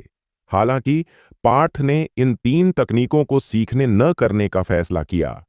यहां तक कि अपने पिछले जीवन में अभ्यास करते समय भी उसने इन्हें त्याग दिया था। ऐसा इसलिए था क्योंकि उसके पास एक और तकनीक था, ड्रैगन परिवर्तन तकनीक। पार्थ ने अपने पिछले जीवन के दौरान कुछ प्राचीन खंडहरों में यह तकनीक पाया था। शक्तिशाली ड्रैगन परिवर्तन तकनीक प्राचीन काल से विरासत में मिला था। पार्थ के आकलन के अनुसार इस तकनीक की क्षमता संत श्रेणी से कहीं अधिक थी। यह उस स्तर तक पहुंच गई थी जिसके बारे में खुद उसे भी पता नहीं था। यदि कोई इस तकनीक को सीखना चाहता है तो एक सख्त शर्त थी, और वह यह कि उसे शुरू से ही शुरू करना होगा। जब पार्थ ने अपने पिछले जीवन में यह तकनीक प्राप्त किया तो वह पहले से ही एक संत था। अपनी दृढ़ इच्छा शक्ति के बावजूद उसने शुरू से ही एक नए तकनीक का अभ्यास करने के लिए अपनी सारी साधना को छोड़ने की हिम्मत नहीं की। अपने पिछले जीवन में यह उसका सबसे बड़ा अफसोस था, इस तकनीक को विकसित करने में सक्षम नहीं होना। लेकिन चूंकि अब उसका पुनर्जन्म हुआ था, इसलिए वह इस अवसर का उपयोग इस तकनीक का अभ्यास करने के लिए करेगा। वह अभी केवल ऊर्जा आधार क्षेत्र में था और उसने अभी तक अपना ऊर्जा सागर और नश्वर कोर नहीं बनाया था। वह ड्रैगन परिवर्तन तकनीक के साथ साधना करने के लिए एक अच्छे बिंदु पर था।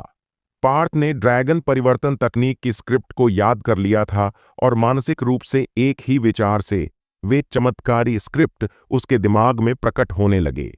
ये शक्तिशाली तकनीक बहुत शक्तिशाली था। स्क्रिप्ट के अनुसार ड्रैगन परिवर्तन तकनीक की साधना के बाद इस दुनिया में किसी भी प्रकार के रक्त में विलय किया जा सकता था। हजारों रक्त प्रकारों के साथ विलय करना संभव था और सिर्फ इन लाभों ने ही उसके दिमाग को आश्चर्यचकित कर दिया था। जो लोग ड्रैगन परिवर्तन तकनीक सीखते थे वे अपने डेनेटियन के अंदर एक ड्रैगन मार्क बनाते थे। एक ड्रैगन मार्क उपयोगकर्ता की ताकत को 10,000 पाउंड तक बढ़ा देता था और बनने वाले ड्रैगन मार्क्स की अधिकतम संख्या 1,08,000 थी। इससे भी अधिक तकनीक के अनुसार एक बार सभी 1,08,000 9,000 ड्रैगन मार्क्स बन जाने पर कोई भी ड्रैगन गेट को तोड़कर ड्रैगन बनने में सक्षम हो जाएगा। एक ड्रैगन मार्क किसी व्यक्ति की ताकत को 10,000 पाउंड तक बढ़ा सकता है, और यह कल्पना करना कठिन था कि यदि सभी 1,08,000 ड्रैगन मार्क को मिला दिया जाए तो वह कितना शक्तिशाली हो जाएगा। यहां तक कि पार्थ, जो कभी सबसे शक्तिशाली संत था, इस बारे में सोचकर थोड़ा डर गया। अगर वह कभी इस स्तर तक पहुंच गया तो वह आसानी से एक ही वार में पूरी दुनिया को नष्ट कर सकता था। ड्रैगन परिवर्तन तकनीक भी व्यक्ति के शरीर को मजबूत करेगा। जो लोग इस तकनीक को विकसित करते हैं, उनके शरीर को सबसे प्रभावी तरीके से प्रशिक्षित किया जाएगा। मेरे इस शरीर को इतनी सारी अलग अलग गोलियां खिलाई गई हैं और हालांकि गोलियों को मेरे शरीर द्वारा अवशोषित कर लिया गया है, फिर भी यह बहुत कमजोर है। मुझे यकीन नहीं है कि यह ड्रैगन परिवर्तन तकनीक की साधना के प्रभाव का सामना कर सकता है। पार्थ ने मन ही मन सोचा। जैसे ही उसने धीरे धीरे ड्रैगन परिवर्तन तकनीक की साधना शुरू की, जैसे ही उसने साधना शुरू की, वह अपने शरीर के भीतर आध्यात्मिक शक्ति को चारों ओर प्रवाहित होते हुए महसूस कर सका। छोटे साथ, बड़े साथ प्रभाव के भंवर में तब्दील हो जाएंगे, अशुद्धियां त्याग दी जाएंगी। ड्रैगन परिवर्तन तकनीक में यही लिखा था। पार्थ के नियंत्रण में उसने अपने शरीर के भीतर 2 क्षेत्र बनाए। एक क्षेत्र में उसकी आध्यात्मिक शक्ति 7 बार दक्षिणावर्त प्रवाहित हुई और दूसरे क्षेत्र में उसकी आध्यात्मिक शक्ति 7 बार वामावर्त प्रवाहित हुई। ऐसा करते ही पार्थ साधना की अवस्था में डूब गया, जहां उसका शरीर एक मशीन की तरह हो गया जो बिना रुके भयावह गति से काम कर रहा था। पोंग! आध्यात्मिक शक्ति के 2 अलग अलग प्रवाह एक दूसरे से टकराए, जिससे उसके दांतियन के भीतर एक भंवर बन गया और यह भंवर पार्थ के पूरे शरीर के चारों ओर फैल गया। उफ! पार्थ को चोट के कारण मुंह से खून की उल्टी होने लगी। साथ ही उसके शरीर में तेज दर्द भी हुआ। उसके खून का रंग काला था, जो उसके शरीर के अंदर की अशुद्धियों के बाहर निकल जाने का परिणाम था। ड्रैगन परिवर्तन तकनीक वास्तव में शक्तिशाली है। ये केवल पहला कदम है और इसने मुझे बहुत दर्द दिया, लेकिन ये सब इसके लायक था। परिणाम असाधारण थे। ये काला निशान दर्शाता है कि मेरे शरीर के भीतर की अशुद्धियां खत्म कर दी गई हैं। चलो जारी रखते हैं। अपनी इच्छा शक्ति के कारण, जो उसने एक समय में महानतम संत के रूप में प्राप्त किया था, उसे साधना के संबंध में अन्य किसी की अपेक्षा अधिक अनुभव था। शांत रहा। ध्यान केंद्रित करना ही कुंजी है। जब शक्ति अधिकतम पर पहुंच जाती है, तभी ड्रैगन रूपांतरण शुरू होता है। ड्रैगन रूपांतरण की तकनीक उसके दिमाग में चल रही थी। साधना के कारण उसका शरीर वर्तमान में बहुत दर्द सहन कर रहा था, लेकिन पार्थ के लिए दर्द के इस स्तर का कोई मतलब नहीं था। 4 घंटे बाद दरार। पार्थ के शरीर के भीतर एक स्पष्ट दरार की आवाज सुनी जा सकती थी। उसके दांतियन में आध्यात्मिक शक्ति के भंवर उसके शरीर के हर हिस्से में घुस गए, जिससे उसे ऊर्जा आधार क्षेत्र के 9वें स्तर तक पहुंचने में मदद मिली। यहां तक कि पार्थ ने भी नहीं सोचा था कि ड्रैगन परिवर्तन तकनीक इतना शक्तिशाली होगा। केवल 4 घंटे की साधना करके वह अगले स्तर तक पहुंचने में कामयाब हो गया और ऊर्जा आधार क्षेत्र के 9वें स्तर तक पहुंच गया।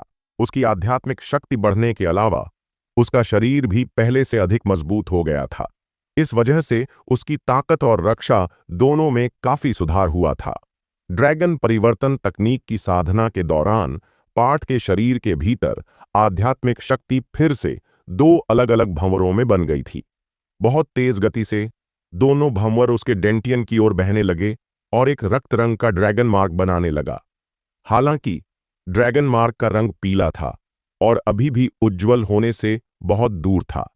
इस विचार को ध्यान में रखते हुए पीला ड्रैगन मार्क हिंसक रूप से हिलने लगा, जिससे उसमें से एक शक्तिशाली बल निकला।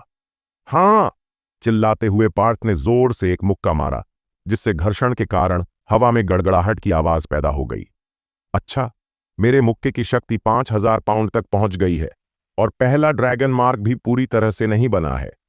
एक बार यह पूरी तरह से बन जाए तो मेरे पास हर मुक्के के पीछे 10,000 पाउंड का बल होगा। ऊर्जा आधार क्षेत्र के 9वें स्तर पर कोई भी साधारण साधक केवल 3000 पाउंड के बल के साथ मुक्का मार सकता है और कुछ प्रतिभाशाली लोग 4000 पाउंड तक पहुंच सकते हैं, लेकिन केवल ड्रैगन परिवर्तन तकनीक की साधना करके मैं 5000 पाउंड के बल के साथ मुक्का मार सकता हूं। यह भयानक है। ऊर्जा आधार क्षेत्र के 9वें स्तर पर किसी के लिए 5000 पाउंड अविश्वसनीय रूप से शक्तिशाली था। इसके साथ पार्थ एक ऊर्जा आधार क्षेत्र मास्टर के साथ एक समान मुकाबला कर सकता था। गहरी सांस लेते हुए पार्थ ने साधना बंद कर दी। साधना के बारे में उसे अच्छी जानकारी थी और वह नींव रखने के महत्व को जानता था। साधना के मार्ग पर उसे जल्दबाजी करने के बजाय इसे चरण दर चरण करना था। उसने अभी अभी ड्रैगन परिवर्तन तकनीक की साधना शुरू किया था और उसने पहले ही एक आंशिक ड्रैगन मार्ग बना लिया था। यह उसे अभी संतुष्ट करने के लिए पर्याप्त था। एक योद्धा को साधना के लिए बहुत सारे संसाधनों की आवश्यकता होती थी। गोलियां, औषधियां, अमृत, ये सभी उसके पास होने चाहिए थे।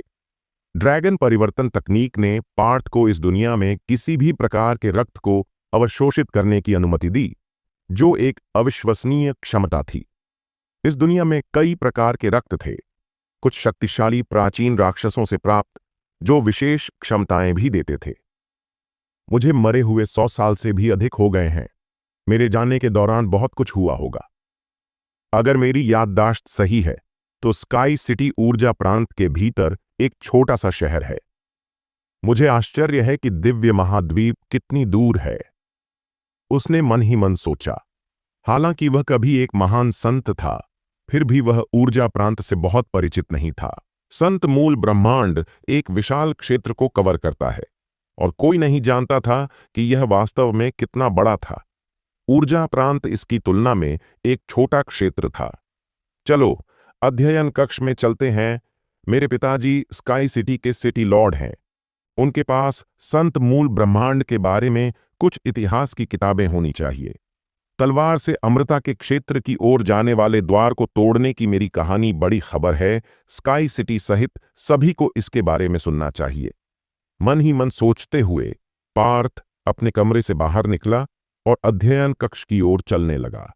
साधारण लोगों को सिटी लॉर्ड के कमरे में प्रवेश करने की अनुमति नहीं थी, क्योंकि वहां न केवल वे किताबें थीं जिन्हें वेदांत पढ़ना पसंद करते थे, बल्कि कुछ बुनियादी मार्शल आर्ट तकनीक भी वहां रखे गए थे। हालांकि पार्थ कोई साधारण व्यक्ति नहीं था। वह सिटी लॉर्ड का बेटा था और वह सिटी लॉर्ड की हवेली के भीतर कहीं भी जा सकता था।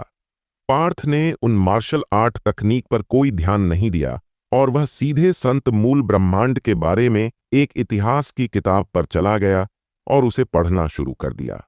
उसने जो इतिहास की पुस्तक पढ़ी थी, उसमें संत मूल ब्रह्मांड की सभी महत्वपूर्ण घटनाएं दर्ज थीं, जिसमें संक्षिप्त भौगोलिक जानकारी भी शामिल थी। पार्थ को अभी इसी की जरूरत थी। पुस्तक का पहला अध्याय पढ़ते हुए पार्थ खुद को मुस्कुराने से नहीं रोक सका। पुस्तक का पहला पृष्ठ इतिहास के सबसे महान संत के बारे में था, जो 100 साल पहले अपनी तलवार से अमृता के क्षेत्र की ओर जाने वाले द्वार को तोड़ने की कोशिश कर रहा था। लेकिन दुर्भाग्य से संत चट्टान पर उनकी मृत्यु हो गई। 100 साल पहले पार्थ ने अपने संत के खून की आखिरी बूंद का इस्तेमाल किया था और संत चट्टान पर मरने से पहले अमृता के क्षेत्र की ओर जाने वाले द्वार को तोड़ दिया था। उसके बाद क्या हुआ, यह अज्ञात है। इतिहास के अनुसार उनकी मृत्यु के बाद 100 वर्षों के दौरान संत मूल ब्रह्मांड में बड़े परिवर्तन हुए थे।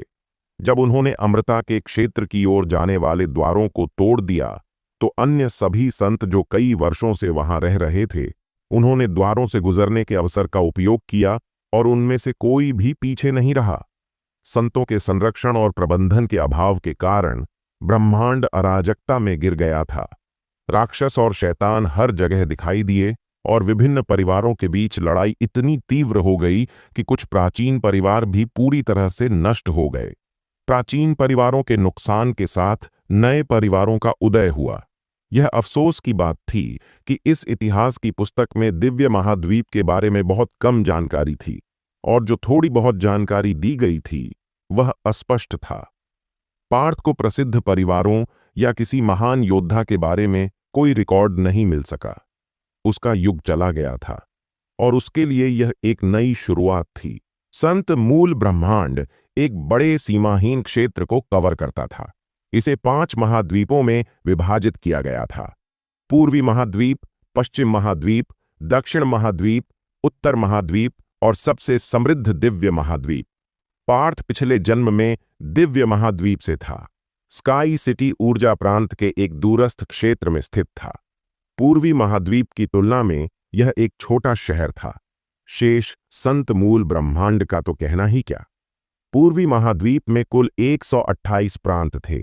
ऊर्जा प्रांत उनमें से एक था। जहां तक रैंक का सवाल है, पुस्तक में कुछ भी उल्लेख नहीं किया गया था। पूर्वी महाद्वीप, 128 प्रांत, मुझे अभी लंबा सफर तय करना है। चेहरे पर मुस्कान लिए उसने किताब बंद की। पार्थ जानता था कि एक दिन वह फिर से दिव्य महाद्वीप में कदम रखेगा, जहां हर कोई जाने का सपना देखता है। यह उसका दूसरा जीवन था।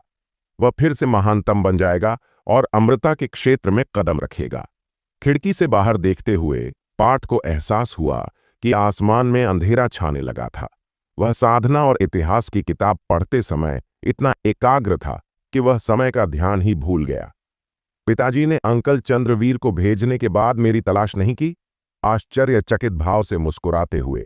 वह जानता था कि आज मुख्य हॉल में उसने जो कुछ किया, उसके बाद वेदांत उसे ढूंढने आएंगे। यह अजीब था कि वह उसे खोजने अभी तक नहीं आए थे। सच तो यह था कि वेदांत ने तुरंत आकर पार्थ को ढूंढा, लेकिन जब एक नौकरानी ने उन्हें बताया कि उनका बेटा अध्ययन कक्ष में चला गया है, तो वे चौंक गए। 15 वर्षों में यह पहली बार था कि पार्थ ने अध्ययन कक्ष में कदम रखा था। वेदांत इस तरह के सकारात्मक परिवर्तन में हस्तक्षेप नहीं करना चाहते थे। अपनी मूल स्थिति से उठकर पार्थ का अगला काम अन्य से मिलना था। वह जानता था कि अन्य आर्य से शादी नहीं करेगा और राय परिवार में शादी नहीं करेगा। उसे इस बात का पूरा भरोसा था, क्योंकि वे दोनों जवान थे। यह बहुत सरल था। अगर उसे अन्य के साथ शरीर बदलना पड़े और उसे आत्महत्या या आर्य से शादी करने के बीच चयन करना पड़े, तो वह आत्महत्या करना पसंद करेगा। कल विवाह समारोह था, और यदि उसका अनुमान सही था, तो अन्य आज रात उसे मारने की कोशिश करने आएगा। अन्य जैसे व्यक्ति के लिए उसकी कड़ी मेहनत और प्रयास सब बर्बाद हो जाने के बाद वह इसे आसानी से नहीं लेगा। वह पार्थ से नफरत करता था, और वह सिटी लॉर्ड की हवेली में हर किसी से नफरत करता था। अपनी प्रतिभा के साथ वह सिटी लॉर्ड के परिवार को छोड़ने के बाद भी एक अच्छा जीवन जीने में सक्षम होगा। पार्थ अपने किसी भी दुश्मन को भागने नहीं देगा। वे भविष्य में उसके लिए एक संभावित खतरा बन जाएंगे।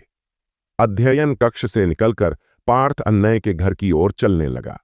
सिटी लॉर्ड के पालक पुत्र के रूप में अन्य का परिवार में उच्च स्थान था, इसलिए उसके पास अपना घर भी था, जिसके आसपास का वातावरण साधना के लिए अच्छा था। अन्य ने काला सूट पहन लिया था और वह चांदनी रात में अपने घर के परिसर में खड़ा था। उसके चेहरे पर उदासी थी और उसकी आंखें सांप की तरह हमला करने को तैयार थीं। पार्थ, तुमने सब कुछ बर्बाद कर दिया। देर सवेर मैं अपना बदला लूंगा। एक दिन यह पूरी हवेली मेरी होगी। गुस्से से भरी आवाज में खुद से बात करते हुए और अपनी मुट्ठी को कसकर बंद करते हुए अन्य का शरीर कांप रहा था, क्योंकि उसे पिछली घटनाएं याद आ रही थीं कि कैसे उसे एक दिन के लिए उस बदसूरत लड़की के साथ रहना पड़ा था। यह उसके शरीर और आत्मा दोनों के लिए यातना थी। उसने यह कल्पना करने की हिम्मत नहीं की कि क्या होगा यदि वह वास्तव में आर्या से शादी कर ले और राय परिवार के साथ रहे। एक भी आदमी आर्या का सामना नहीं कर सकता था, कम से कम वह खुद नहीं कर सकता था, इसलिए उसे अब जाना पड़ा। लेकिन कोई तो था जो उसे आसानी से जाने नहीं देगा। अरे भाई, रात हो गई है तो ऐसे कपड़े क्यों पहने हो जैसे बाहर जाना है? कल आपकी शादी है, आपको अब अच्छे से आराम कर लेना चाहिए। पार्थ अंदर आया और अन्य का अभिवादन किया। अन्य की आंखों में एक क्रूर भाव उभर आया जब उसने पार्थ को देखा। वह अपनी हत्या की मंशा को बाहर आने से नहीं रोक सका। पार्थ, तुमने मुझे क्यों फंसाया? अन्य ने कठोर आवाज में पूछा। उसी समय एक आदमी परिसर के बाहर खड़ा था। वह आदमी कोई और नहीं बल्कि वेदांत था, जो अन्य की जांच करने आया था। वेदांत ने जब अन्य का सवाल सुना तो वह रुक गया, अपनी सांस रोककर परिसर के बाहर छिप गया। तुम्हें फंसाया? मेरे भाई, मैं ऐसा क्यों करूंगा? मुझे लगा कि राय परिवार में शादी करना वही है जो आप चाहते थे। मैं आपकी मदद कर रहा था। बस मिस आर्या के शरीर को देखो। यह हमें बताता है कि जब आप उनके परिवार में शादी करोगे तो आपको भोजन के बारे में चिंता करने की जरूरत नहीं होगी, और आपको इसके लिए मुझे धन्यवाद देना चाहिए।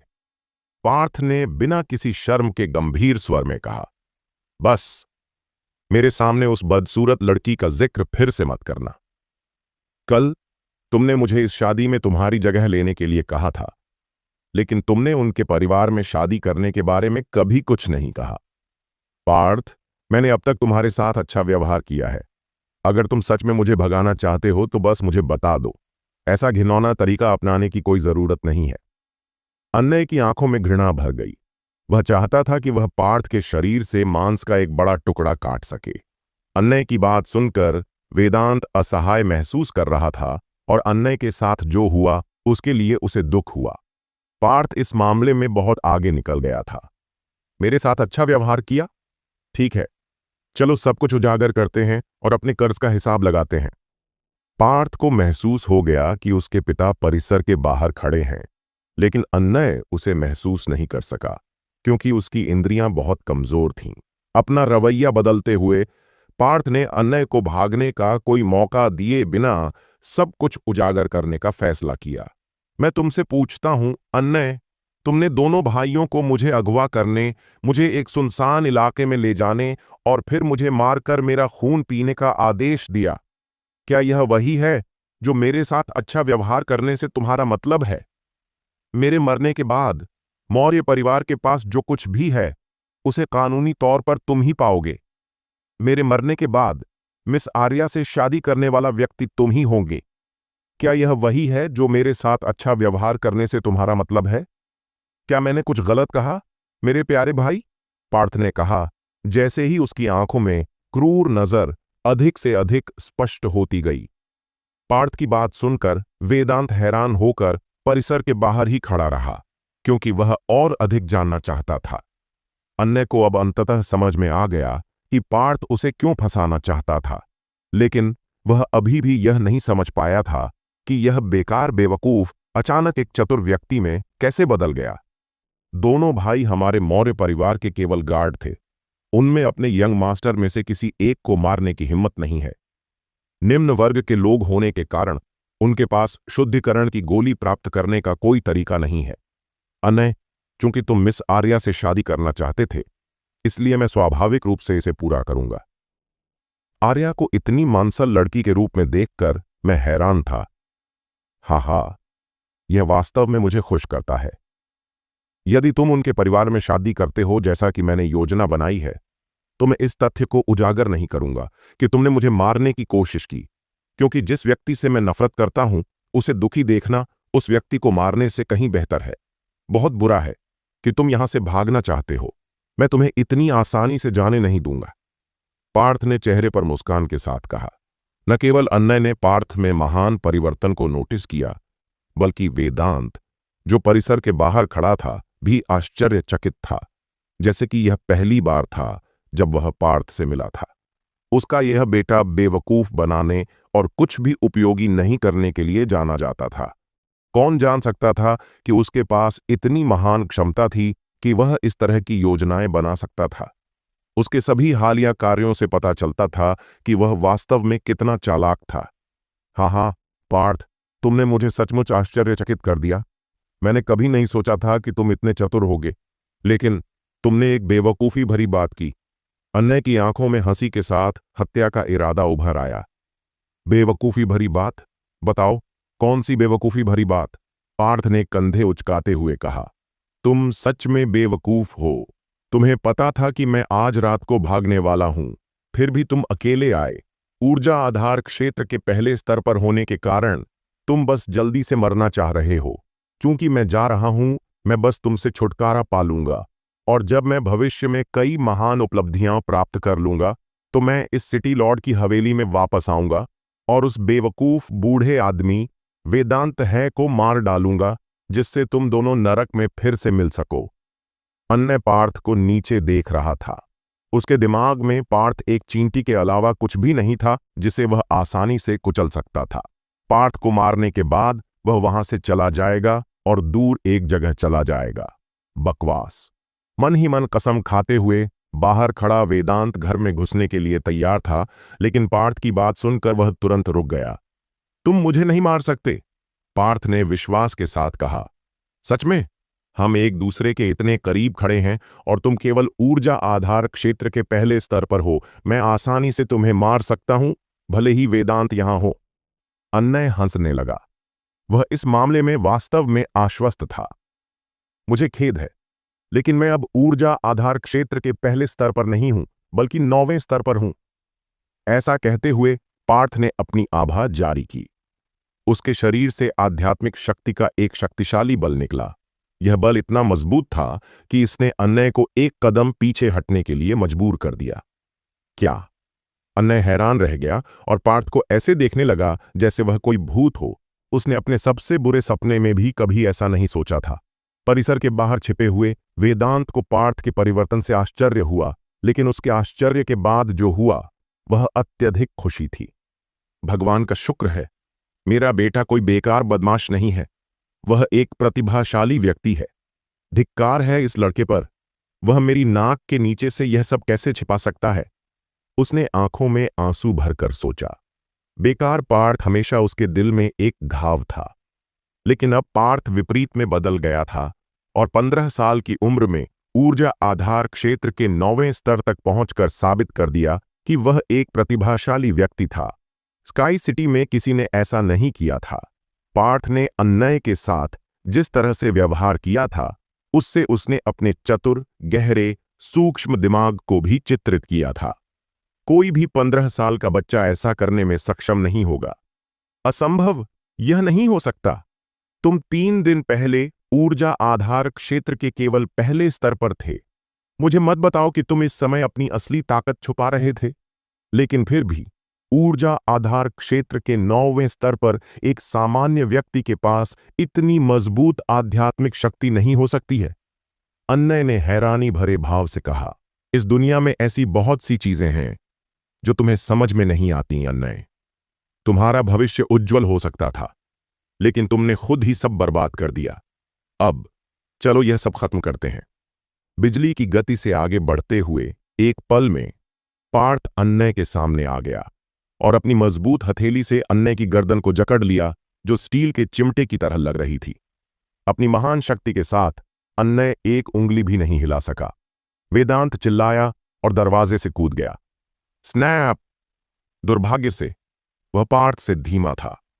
पार्थ ने अपनी मजबूत हथेली से अन्नय की गर्दन तोड़ दी और मर गया। आह पार्थ, तुमने उसे क्यों मारा? अन्नय के मृत शरीर को देखकर वेदांत ने आह भरी। इसके अलावा वह अभी भी सदमे में था, क्योंकि अन्नय पार्थ के समान स्तर का था। फिर भी पार्थ ने उसे एक ही वार में मार डाला। यह बहुत ही अविश्वसनीय था। पिताजी, क्या आप ऐसे व्यक्ति को मारने से असहमत हैं? अगर मैंने उसे अभी नहीं मारा तो वह बाद में हमारे लिए एक बड़ा खतरा बनकर लौट सकता है, पार्थ ने कहा।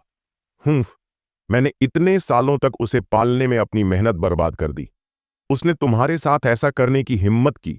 बेशक तुम्हें उसे मार देना चाहिए, लेकिन अब वह मर चुका है, तो कल आर्या से शादी कौन करेगा? हमारे परिवार और राय परिवार के बीच पहले से ही खराब संबंध हैं, अब यह और भी खराब हो जाएगा। चेहरे पर उदासी के भाव के साथ वह कह रहा था कि यही वह बात थी जिसकी उसे सबसे अधिक चिंता थी। पिताजी, भोले मत बनिए। आपको पता होना चाहिए कि एक पहाड़ पर 2 बाघ नहीं रह सकते। हमारे परिवार और राय परिवार के लिए स्काई सिटी में सद्भाव में रहना संभव नहीं है, और राय परिवार का वह बूढ़ा आदमी हमें कभी भी एक ही स्तर का नहीं समझेगा। उसने हमें दिन दहाड़े अपमानित भी किया, तो हम उनके साथ अच्छा व्यवहार क्यों करें? पार्थ ने चेहरे पर मुस्कान के साथ कहा। हमारा अपमान किया? वेदांत हैरान था। पिताजी, चंद्रवीर के चेहरे पर मासूमियत देखकर धोखा मत खाइए। वह किसी और की तुलना में अधिक चालाक है। आज की शादी में आर्या का दिखाई देना हमारे परिवार का अपमान है।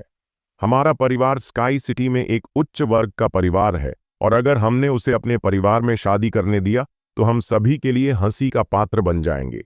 हमारे परिवार की प्रतिष्ठा खराब हो जाएगी। अगर हम अन्नय को उनके परिवार में शादी करने देंगे तो यह और भी बुरा होगा। अपनी आंखों में एक बुद्धिमान नजर के साथ बोलते हुए, वह बदसूरत लड़की हमारा अपमान करने का प्रतीक है। मुझे संदेह है कि वह लड़की चंद्रवीर की बेटी नहीं है। उनका परिवार स्काई सिटी में एक प्रसिद्ध परिवार है, इसलिए यदि उनकी एक बदसूरत बेटी थी तो कोई भी इसका उल्लेख क्यों नहीं करेगा। अगर शादी वास्तव में हुई तो कोई फर्क नहीं पड़ता कि वह हमारे परिवार में शादी करती है या अन्नय ने उनके परिवार में शादी की। परिणाम वही होगा, हम सभी के लिए हंसी का पात्र बन जाएंगे। पार्थ के स्पष्टीकरण के बाद वेदांत को अचानक समझ आ गया। उसे लगा कि कुछ ठीक नहीं है, लेकिन उसने कभी पार्थ की तरह नहीं सोचा था। अब उसे समझ आ गया। शुरू में वह दोनों परिवारों के बीच संबंध सुधारना चाहता था, लेकिन उसकी जानकारी के बिना उसे राय परिवार द्वारा लगभग अपमानित किया गया था। एक पहाड़ पर दो बाघ नहीं रह सकते। सिटी लॉर्ड का परिवार और राय परिवार एक साथ नहीं रह सकते। पार्थ, तुम कब से इतने चतुर हो गए? वेदांत ने अपने बेटे की ओर ऐसे देखा जैसे वे पहली बार मिले हों। पिताजी, मैं कभी मूर्ख व्यक्ति नहीं था, पार्थ ने चेहरे पर मुस्कान के साथ कहा। ओह, और पार्थ, तुमने अचानक इतने सारे स्तरों को कैसे पार कर लिया? वेदांत ने चेहरे पर हैरानी भरे भाव के साथ पूछा। पार्थ मुस्कुराया। वह जानता था कि वेदांत यह पूछेगा और उसने पहले से ही एक जवाब तैयार कर लिया था। पिताजी, जब दोनों भाइयों ने 3 दिन पहले मुझे मारने की कोशिश की थी, तो एक महान भटकने वाला योद्धा था जिसने मुझे बचाया था। न केवल उसने दोनों भाइयों को मार डाला, बल्कि उसने मेरे शरीर की स्थिति में भी सुधार किया।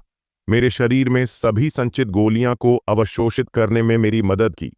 मुझे ऊर्जा आधार क्षेत्र के 9वें स्तर तक पहुंचने में मदद की। यह सब इसलिए है क्योंकि आप मुझे बहुत सारे महान गोलियां दे रहे हैं। यदि वे नहीं होते तो मैं वह नहीं होता जो मैं अभी हूं। हा हा, क्या मोड़ आया। मुझे आश्चर्य है कि वह महान योद्धा कौन है। यह अफसोस की बात है कि मुझे उससे मिलने का मौका नहीं मिला। वेदांत जोर से हंसा। अपने बेटे को महान बनते देखने से ज्यादा खुशी उसे और क्या हो सकती थी। पिताजी, राय परिवार के साथ हमारे रिश्ते सुधारने की कोई जरूरत नहीं है। मेरी राय में केवल एक ही परिवार प्रभारी हो सकता है, और अगर चंद्रवीर हमारे साथ खेलना चाहता है तो हम खेलेंगे, पार्थ ने कहा। हाँ, हमें उनसे लड़ना चाहिए, वरना लोग सोचेंगे कि मैं उनसे डरता हूं। तो पार्थ, हमें कल के विवाह समारोह के बारे में क्या करना चाहिए? वेदांत ने पार्थ से पूछा। अगर यह अतीत होता तो वह पार्थ के साथ इस तरह के महत्वपूर्ण मामले पर कभी चर्चा नहीं करता, लेकिन चूंकि वह एक बेहतर व्यक्ति बन गया है, तो शायद उसके पास इस मुद्दे को हल करने के बारे में कुछ विचार है। कोई भी उनका अपमान कर सकता है जो अपमान करना शुरू करते हैं। अपने चेहरे पर एक क्रूर अभिव्यक्ति दिखाते हुए पार्थ ने कहा, आर्या के प्रकट होने के बाद से स्काई सिटी में हमारी प्रतिष्ठा को बहुत नुकसान पहुंचा है। अगर वे ऐसा चाहते हैं तो हमें अपना बदला लेना चाहिए और उनकी प्रतिष्ठा को बर्बाद कर देना चाहिए। उन्हें स्काई सिटी में सभी के लिए हंसी का पात्र बनने दो। तुम्हारी योजना क्या है? एक रोशनी देखकर वेदांत को आश्चर्य हुआ कि उसके बेटे के मन में क्या है। सरल है। क्या वे कल अन्नय की शादी की उम्मीद नहीं कर रहे हैं? चलो एक ताबूत बनाने के लिए किसी को ढूंढते हैं, पार्थ ने मुस्कुराते हुए कहा। पार्थ के लिए एक दोस्त था और एक दुश्मन था। वह कभी भी अपने दुश्मन के साथ रहने की कोशिश नहीं करेगा, क्योंकि जो लोग उसके दुश्मन बन गए उनका कभी भी सुखद अंत नहीं होगा। अन्नय पहला था और राय परिवार दूसरा होगा। एक पहाड़ पर दो बाघों का कब्जा नहीं हो सकता। राय परिवार को स्काई सिटी से छुटकारा दिलाना पहली बड़ी उपलब्धि होगी जिसे वह अब हासिल करना चाहता था, क्योंकि उसका पुनर्जन्म हुआ था। स्काई सिटी के सिटी लॉर्ड के रूप में वेदांत कोई साधारण व्यक्ति नहीं था। अपने दिल की गहराई में वह हमेशा राय परिवार से छुटकारा पाना चाहता था। पार्थ उसकी एकमात्र उम्मीद था। एक बार बेकार मूर्ख एक बुद्धिमान व्यक्ति में बदल गया था, और इससे वह किसी और से ज्यादा खुश था। अगर पार्थ ने कहा कि वह यह करेगा तो वह इसे करेगा। कोई भी नहीं था जो उसे रोक सकता था। अगले दिन हर जगह रिबन और प्रकाश की सजावट दिखाई दे रही थी, और माहौल कल की तुलना में और भी अधिक जीवंत था। वेदांत और पार्थ को छोड़कर किसी और को नहीं पता था कि अन्नय मर चुका है। मौर्य परिवार के सभी गार्ड और नौकर कल जो कुछ उन्होंने देखा था उसे देखकर हंस रहे थे। जब उन्होंने अन्नय को आर्या के साथ हवेली में घूमते हुए देखा था, वे सभी आर्या की शक्ल देखकर आश्चर्यचकित थे। आपस में मजाक कर रहे थे कि सबसे बड़े यंग मास्टर ने अपने पिछले जन्म में बहुत अच्छे कर्म किए होंगे, अगर वह इतनी सुंदर लड़की से शादी कर सकता है। स्काई सिटी की सड़कों पर लंबे और मांसल चंद्रवीर अपनी बेटी के साथ घोड़ों पर सवार थे। उनके पीछे राय परिवार के कुछ युवा और सुंदर पुरुष थे। सभी अभिमानी दिख रहे थे। उनके पीछे 3 मील तक फैली एक लाइन चल रही थी। लाइन के अंत में 8 लोगों द्वारा उठाई गई एक पालकी थी। लाइन सिटी लॉर्ड के हवेली की ओर बढ़ी और रास्ते में भारी भीड़ को आकर्षित किया। हे भगवान, क्या वह एक औरत है? क्या वह भगवान की ओर से एक मजाक है? उफ, मुझे उल्टी आने दो। मिस आर्या अपनी बदसूरत शक्ल के कारण आसमान को अचंभित कर सकती है और भूतों को रुला सकती है। मैंने सुना है कि सिटी लॉर्ड का सबसे बड़ा यंग मास्टर एक सुंदर और प्रतिभाशाली युवक है। क्या वह उस लड़की से शादी करने के बाद भी जीवित रहेगा? सिटी लॉर्ड अपने बेटे को आग के गड्ढे में धकेल रहे हैं। भीड़ एक दूसरे के बीच कानाफूसी कर रही थी और चुटकुले बना रही थी।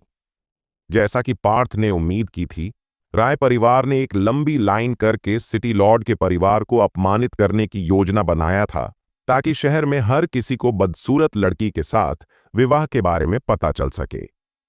सिटी लॉर्ड का परिवार वास्तव में हंसी का पात्र बन गया था। सिटी लॉर्ड की हवेली के बाहर भीड़ जमा थी।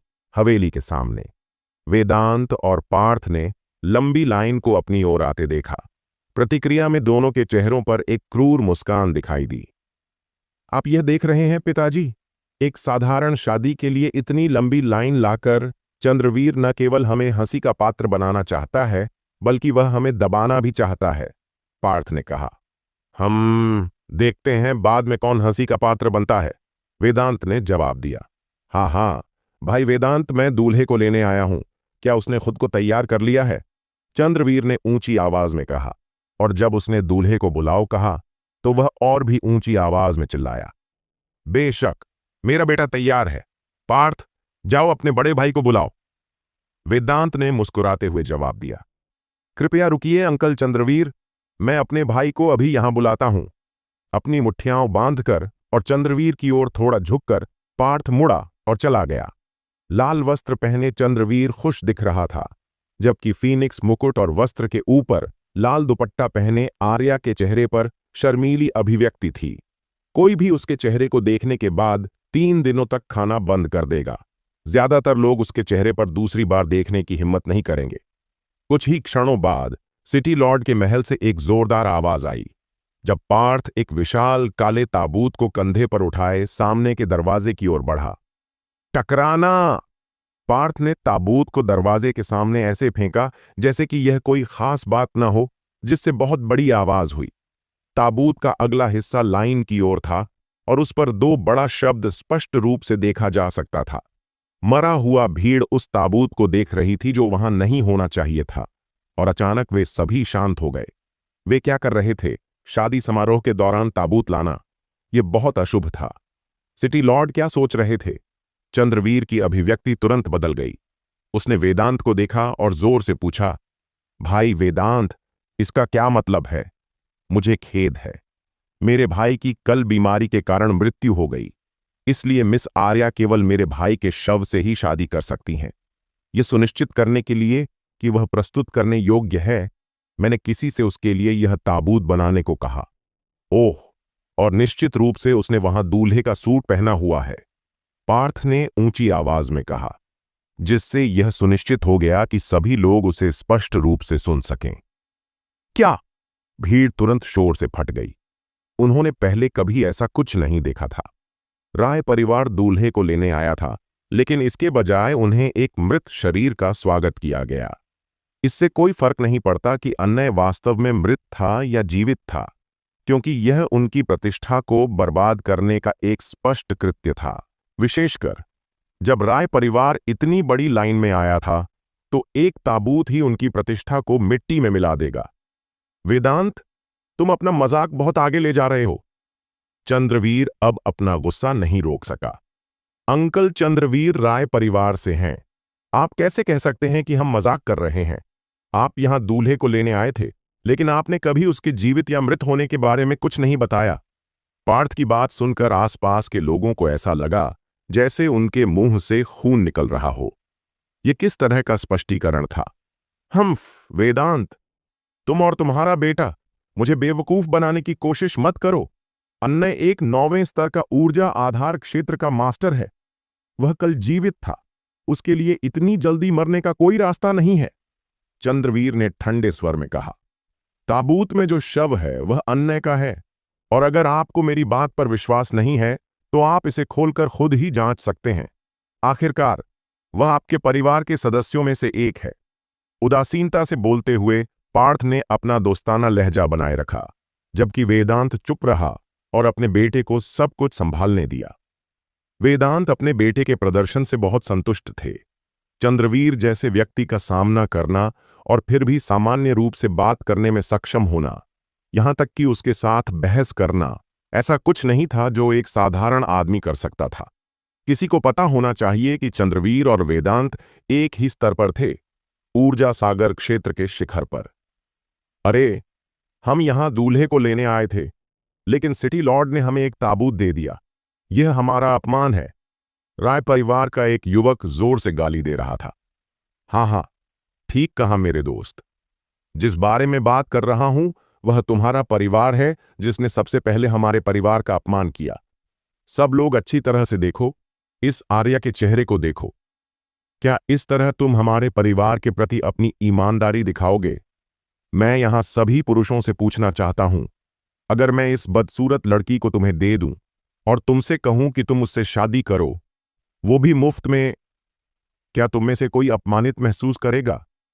जो लोग उससे शादी करने को तैयार हैं वे अभी आगे आए। जैसा कि पार्थ ने कहा, वह जोर से हंसा। उसने दिन के उजाले में सब कुछ उजागर कर दिया। उन्हें दुश्मन के प्रति उदार होने की कोई आवश्यकता नहीं थी। ये सुनकर वहां मौजूद हर आदमी के चेहरे हरे हो गए। अरे, मैं इस बदसूरत लड़की से शादी करने के बजाय खुद को मार डालूंगा। राय परिवार एक बड़ा परिवार था, लेकिन उन्होंने सिटी लॉर्ड के परिवार के साथ इतनी बदसूरत लड़की की शादी तय कर दी। यह स्पष्ट रूप से सिटी लॉर्ड के परिवार का अपमान था। इसके अलावा मुझे इस बात पर भी बहुत संदेह है कि यह बदसूरत लड़की वास्तव में उनकी बेटी है या नहीं। पार्थ ने क्रूर मुस्कान के साथ कहा। बहुत बढ़िया, तुम्हारी जबान बहुत तीखी है। लोगों ने मुझे बताया कि पार्थ स्काई सिटी में एक बेकार मूर्ख है, लेकिन मुझे कभी नहीं पता था कि तुम्हारा दिमाग इतना गहरा और सूक्ष्म है। वेदांत, मैं आज जो हुआ उसे याद रखूंगा। अब से मेरा परिवार और तुम्हारा परिवार दुश्मन है। चंद्रवीर गुस्से से उबल रहा था, क्योंकि उसने पार्थ को अलग तरह से देखना शुरू कर दिया था। चंद्रवीर एक प्रतिभाशाली व्यक्ति था, इसलिए वह अब जानता था कि पार्थ ने अन्य को उनके परिवार में शादी करने का सुझाव दिया था, और आज जो कुछ भी हुआ था वह सब पार्थ द्वारा योजनाबद्ध था। उन्होंने राय परिवार को सबसे कठोर तरीके से अपमानित किया था। इतनी कम उम्र में पार्थ ने यह सब हासिल कर लिया था। चंद्रवीर अपने दिल में पार्थ की थोड़ी प्रशंसा करने से खुद को रोक नहीं सका। अच्छा, मुझे परवाह नहीं कि हम दुश्मन हैं या नहीं, लेकिन अंकल चंद्रवीर, कृपया मेरे भाई को भी साथ ले जाइए, और इस ताबूत की कीमत मुझे देना मत भूलना। मैंने खुद इसका भुगतान किया है और यह काफी महंगा था। पार्थ ने ऊंची आवाज में कहा। यह सुनकर कुछ लोग जो अपने घोड़ों पर सवार थे लगभग जमीन पर गिर पड़े। यह बच्चा वास्तव में बहुत ही घृणित था। मौर्य परिवार के सभी सदस्य अपने यंग मास्टर के प्रदर्शन से दंग रह गए। ऐसा लगा जैसे वह उनके लिए एक अजनबी था। जिस बेकार मूर्ख को वे सभी जानते थे, उसमें कभी भी चंद्रवीर पर गुस्सा करने की हिम्मत नहीं होगी। और सबसे बड़े यंग मास्टर की अचानक मृत्यु क्यों हो गई? क्या इसलिए कि वह मिस आर्या से शादी नहीं करना चाहते थे? लेकिन अब इनमें से किसी का भी कोई महत्व नहीं था। वास्तव में यंग मास्टर ही एकमात्र व्यक्ति था जिसकी सिटी लॉर्ड को परवाह थी। बहुत बेशर्म, बहुत नीच, बहुत प्रतिभाशाली मौर्य परिवार के यंग मास्टर ने राय परिवार की प्रतिष्ठा को मिट्टी में मिला दिया था। राय परिवार की एक बार लंबी लाइन अब स्काई सिटी का हंसी का पात्र बन गई थी। अच्छा, बहुत अच्छा। वेदांत, तुम और तुम्हारा बेटा बस इंतजार करो। बहुत जल्द तुम्हारा परिवार इस शहर में रहने में असमर्थ हो जाएगा। चलो चलें। चंद्रवीर इस समय बेहद गुस्से में था। वह एक बुद्धिमान व्यक्ति था, लेकिन आज एक युवक ने उसे सार्वजनिक रूप से शर्मिंदा कर दिया था। यह न केवल उसकी प्रतिष्ठा का सवाल था, बल्कि उसे दिन दहाड़े अपमानित भी किया गया था। घोड़े को लात मारते हुए वह जल्दी में चला गया। चंद्रवीर अब यहां नहीं रहना चाहता था, और वह लाइन के साथ रहने में बहुत शर्मिंदा था। पार्थ, एक सच्चा नायक कभी भी ऐसे घृणित तरीकों का इस्तेमाल नहीं करेगा। यदि तुमने अकेले लड़ने की हिम्मत की तो मैं रहमान, तुम्हें तब तक हराऊंगा जब तक तुम्हारे पिता तुम्हें पहचान नहीं पाएंगे। एक युवक ने अपने घोड़े से उतरते हुए पार्थ की ओर उंगली दिखाते हुए कहा। रहमान राय परिवार का एक प्रतिभाशाली युवक था, और हालांकि चंद्रवीर अभी अभी चला गया था, वह उन्हें इतनी आसानी से जाने नहीं देना चाहता था। उनके पास अब खोने के लिए कुछ नहीं था, इसलिए यदि वह पार्थ से लड़ सकता है और जीत सकता है तो वे कम से कम कुछ सम्मान वापस पा लेंगे, क्योंकि इससे उन्हें पता चल जाएगा कि राय परिवार के प्रतिभाशाली लोग मौर्य परिवार के इस मूर्ख से कहीं बेहतर थे। यह सही है पार्थ, क्या तुम चुनौती स्वीकार करने का साहस रखते हो? राय परिवार के एक अन्य युवक ने चेहरे पर व्यंग्यात्मक भाव के साथ चिल्लाया। पार्थ एक बेकार मूर्ख था और हर कोई इस तथ्य को जानता था। हालांकि उसने अपने घृणित तरीकों से राय परिवार को सार्वजनिक रूप से शर्मिंदा कर दिया था, लेकिन उन्हें विश्वास था कि राय परिवार का कोई भी व्यक्ति उसे आसानी से हरा सकता है। तुम मुझसे लड़ना चाहते हो? मैं खुशी से तुम्हारा प्रस्ताव स्वीकार करूंगा, लेकिन मैं बिना किसी फायदे के नहीं लड़ूंगा। हमारे पास शर्त लगाने के लिए कुछ होना चाहिए। पार्थ के चेहरे पर एक हल्की सी मुस्कान आ गई। यहां तक कि वेदांत, जो उसके बगल में खड़ा था, हंसने लगा। पार्थ के असली ताकत के बारे में उससे बेहतर कोई नहीं जानता था। अन्य जैसे 9वें स्तर के ऊर्जा सागर क्षेत्र मास्टर पार्थ के सामने कुछ भी नहीं था, और यह रहमान केवल 8वें स्तर के ऊर्जा सागर क्षेत्र पर था। उसके पास जीतने का कोई मौका नहीं था। ठीक है, तुम किस पर दांव लगाना चाहते हो? रहमान को यह जानकर बहुत खुशी हुई कि पार्थ चुनौती स्वीकार करने को तैयार है। हम इस ताबूत के साथ शर्त लगाएंगे। अगर मैं हार गया तो मैं इस ताबूत को 3 दिनों के लिए सिटी लॉर्ड की हवेली के सामने के दरवाजे पर लटका दूंगा। अगर तुम हार गए तो मैं चाहता हूं कि तुम इस ताबूत को अपनी पालकी के साथ वापस ले जाओ जो तुम यहां लाए हो। अगर तुम ऐसा नहीं कर सकते तो राय परिवार के तुम सभी लोग कमीने हो। पार्थ जानबूझकर ऊंची आवाज में बोला। वेदांत ने चुपके से अंगूठा दिखाया। पार्थ ऐसा करके वास्तव में क्रूर था। यहां बहुत सारे लोग थे, इसलिए रहमान शर्त को पूरा करने से इनकार नहीं कर सका। हालांकि अगर वे वास्तव में पालकी के साथ ताबूत को वापस ले जाते हैं तो वे निश्चित रूप से शहर में सबसे बड़ी हंसी का पात्र बन जाएंगे। दूसरी ओर, अगर वे ऐसा करने से इनकार करते हैं तो वे कमीने होने की बात स्वीकार करेंगे। परिणाम चाहे जो भी हो, उनका और अधिक अपमान ही होगा। वेदांत को नहीं लगता था कि पार्थ ने कुछ भी बुरा किया है। चूंकि दोनों परिवार दुश्मन थे, इसलिए उन्हें उदार होने की आवश्यकता नहीं थी। ठीक है, यह शर्त मंजूर है, रहमान ने बिना किसी हिचकिचाहट के जवाब दिया। उसने यह भी स्पष्ट रूप से नहीं सुना कि शर्त किस बारे में थी।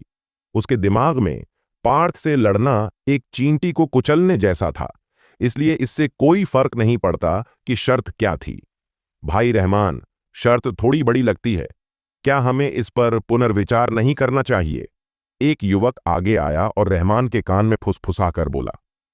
चिंता मत करो, यह मूर्ख सिर्फ एक स्तर ऊर्जा सागर क्षेत्र में है। उससे लड़ना एक मरे हुए कुत्ते को पीटने जैसा है।